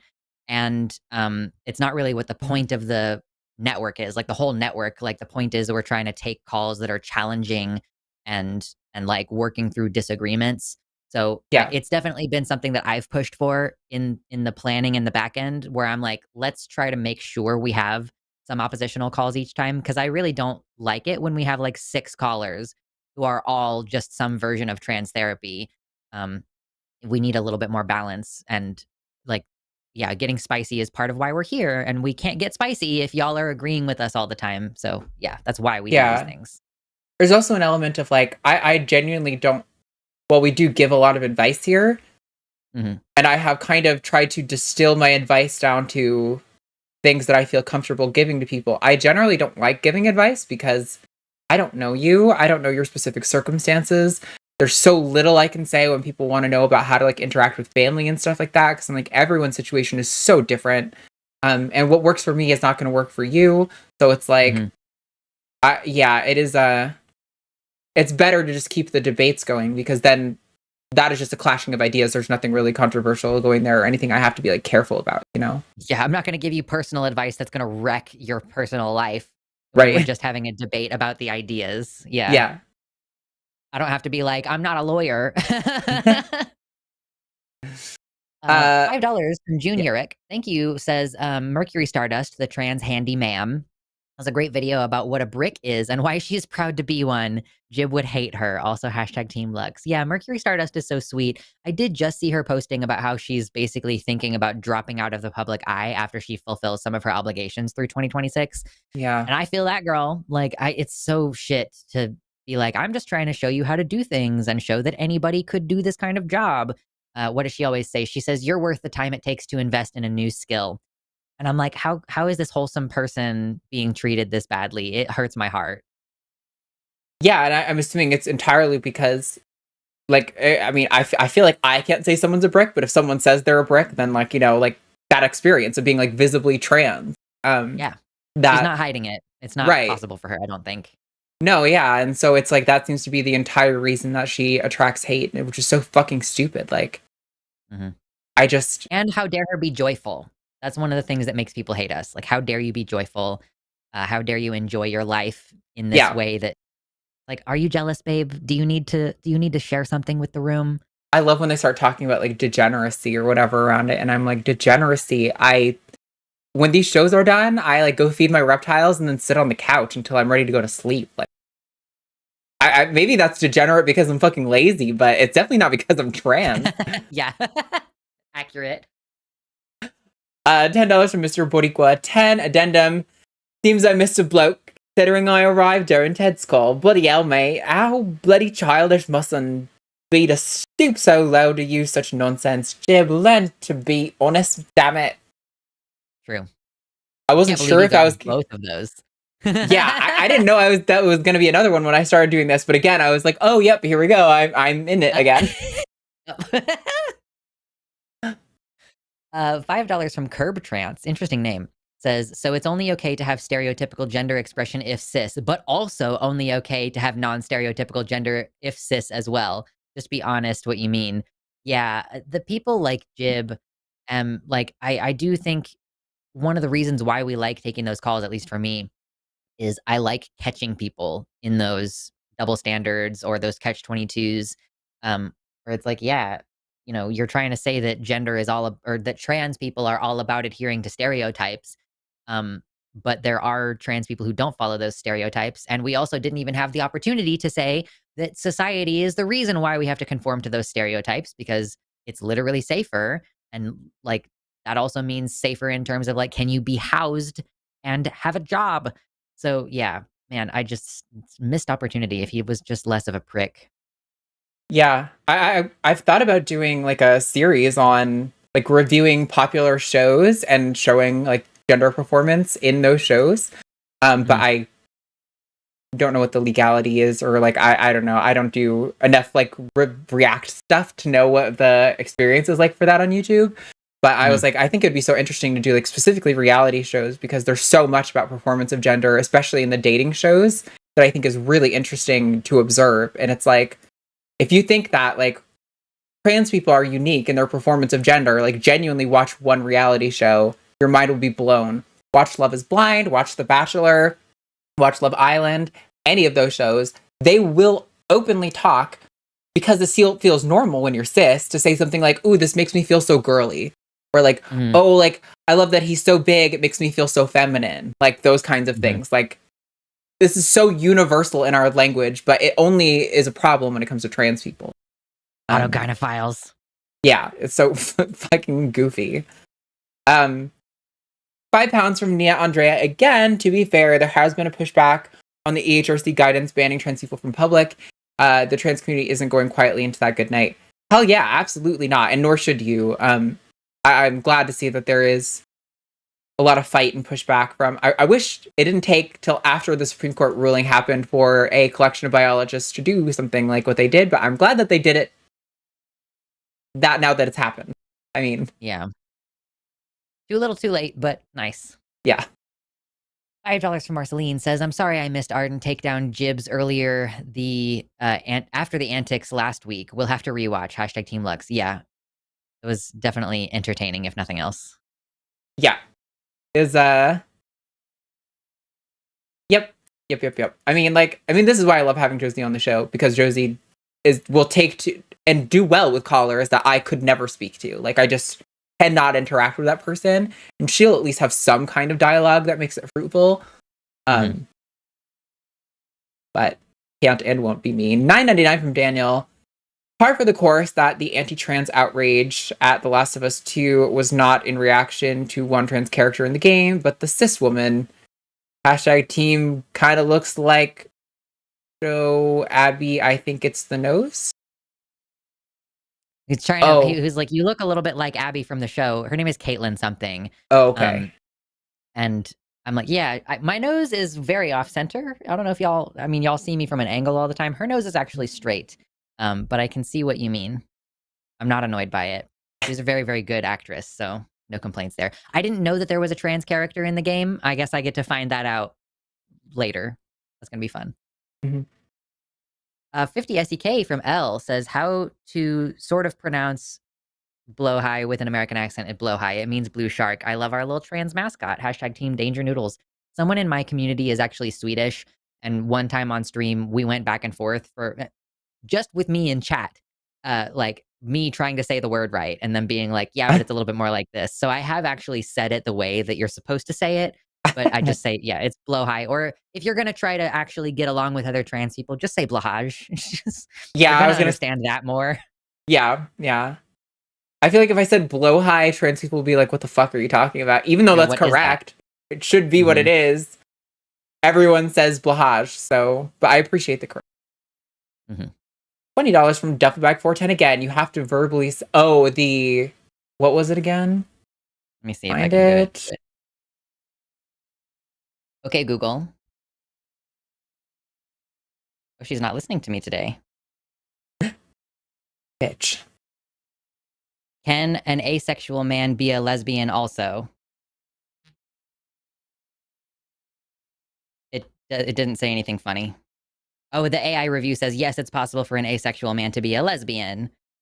Asexuality refers to a lack of sexual attraction, while lesbianism refers to romantic and emotional attraction to women. And then it keeps going, and I'm not going to keep reading it, but that was not very funny. I'm like, yeah. Is it the lesbian man thing that you think is funny? Because, I mean, like, I do have some, like, how to say this. I know some people will approach lesbianism in more of a like not cis man kind of mentality. Because there's a lot of lesbians who are like non-binary or like were lesbians their whole life until they transitioned. And so they still really identify with the community, like trans like men. So I think there is a way to make it make sense. Hopefully you're not just laughing at man being lesbian. So I do think that requires a bit of a broader conversation, but I do understand how, to somebody not in the community, how it sounds bizarre. Like, I don't know. This is a deeper conversation that I would really rather have with a trans mask who considers themselves a part of the lesbian community and not me, who's not in that position at all. You know, it's like probably not representing it well. I think if I get divorced, I'm going to start identifying as a non-binary lesbian. Hell yeah. I can totally understand it in a way that I didn't used to understand it. And now, like, I think a lot of lesbian representation is happening. I mean, with like The Last of Us and all this stuff. So, and like Chapel, you know, we love Chapel Roan. Queen. Yeah. €5 from Palfly says, Lux, I hope you're fine with people stealing your hairstyle, wanting to grow mine out, with exploring my identity, and I like the look. # Team Lux. Yeah, no, it's just an undercut. I mean, technically it's more than just an undercut because it's on both sides, but I have the back grown out too, and it's a nice little haircut. It's very utilitarian. You can be androgynous and have long hair and short hair at the same time, and I highly recommend it. I dig it. There we go. 20 pounds from Nia Andrea again. I got screened at the start. Yeah, I think I came across as a therapy call and screening, but it would have been gone over turf arguments that I internalized. It may have been more of a debate. # Team Arden this time. Yeah, I mean, I do think we do tend to prefer oppositional callers coming from people who sincerely hold those beliefs as opposed to someone who's kind of like arguing them out in their head. And that's just generally true across the channel. I don't want to talk to atheists who are like vouching for theists. I want to talk to somebody who sincerely holds that position. But I mean, definitely keep trying. I hope you get in eventually. No promises because our screeners are instructed to deliver very specific types of calls to us. So 5 pounds from Yeasty Jade. Okay.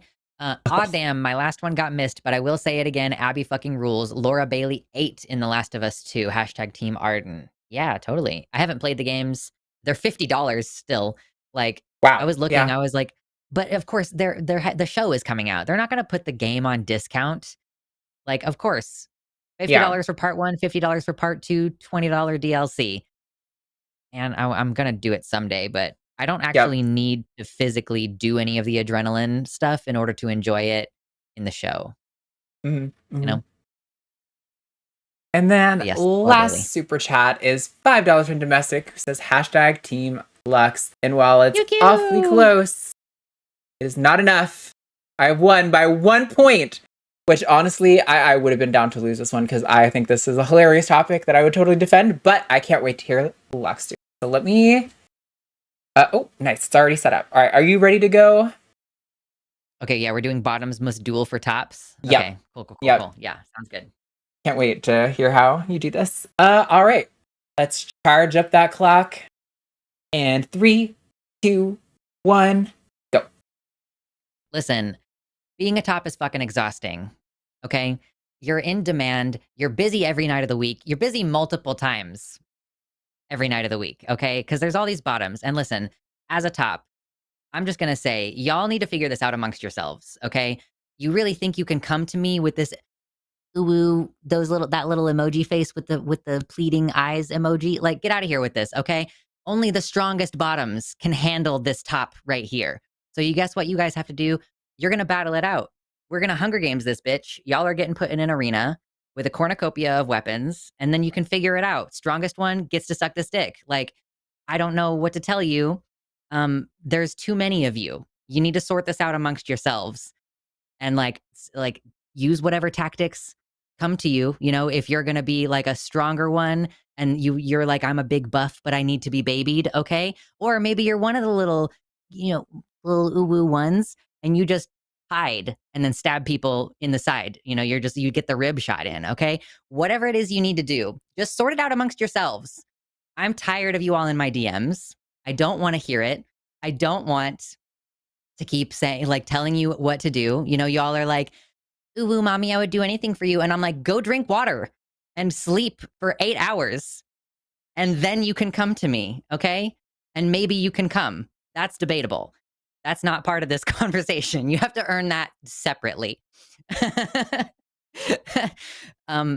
Furthermore, you need to wear skimpier clothes if you want to catch the attention. So not only do you have to do Hunger Games, but you have to do it you have to wear boob armor. That's the requirement that I'm setting. So it really increases the difficulty level on this. in a way that makes sure that only the strong survive. So that's my case. There is one quote that's gonna live forever in my brain, and that's strongest one gets to suck this dick. Yeah. That's gonna live rent free in my head for the rest of time.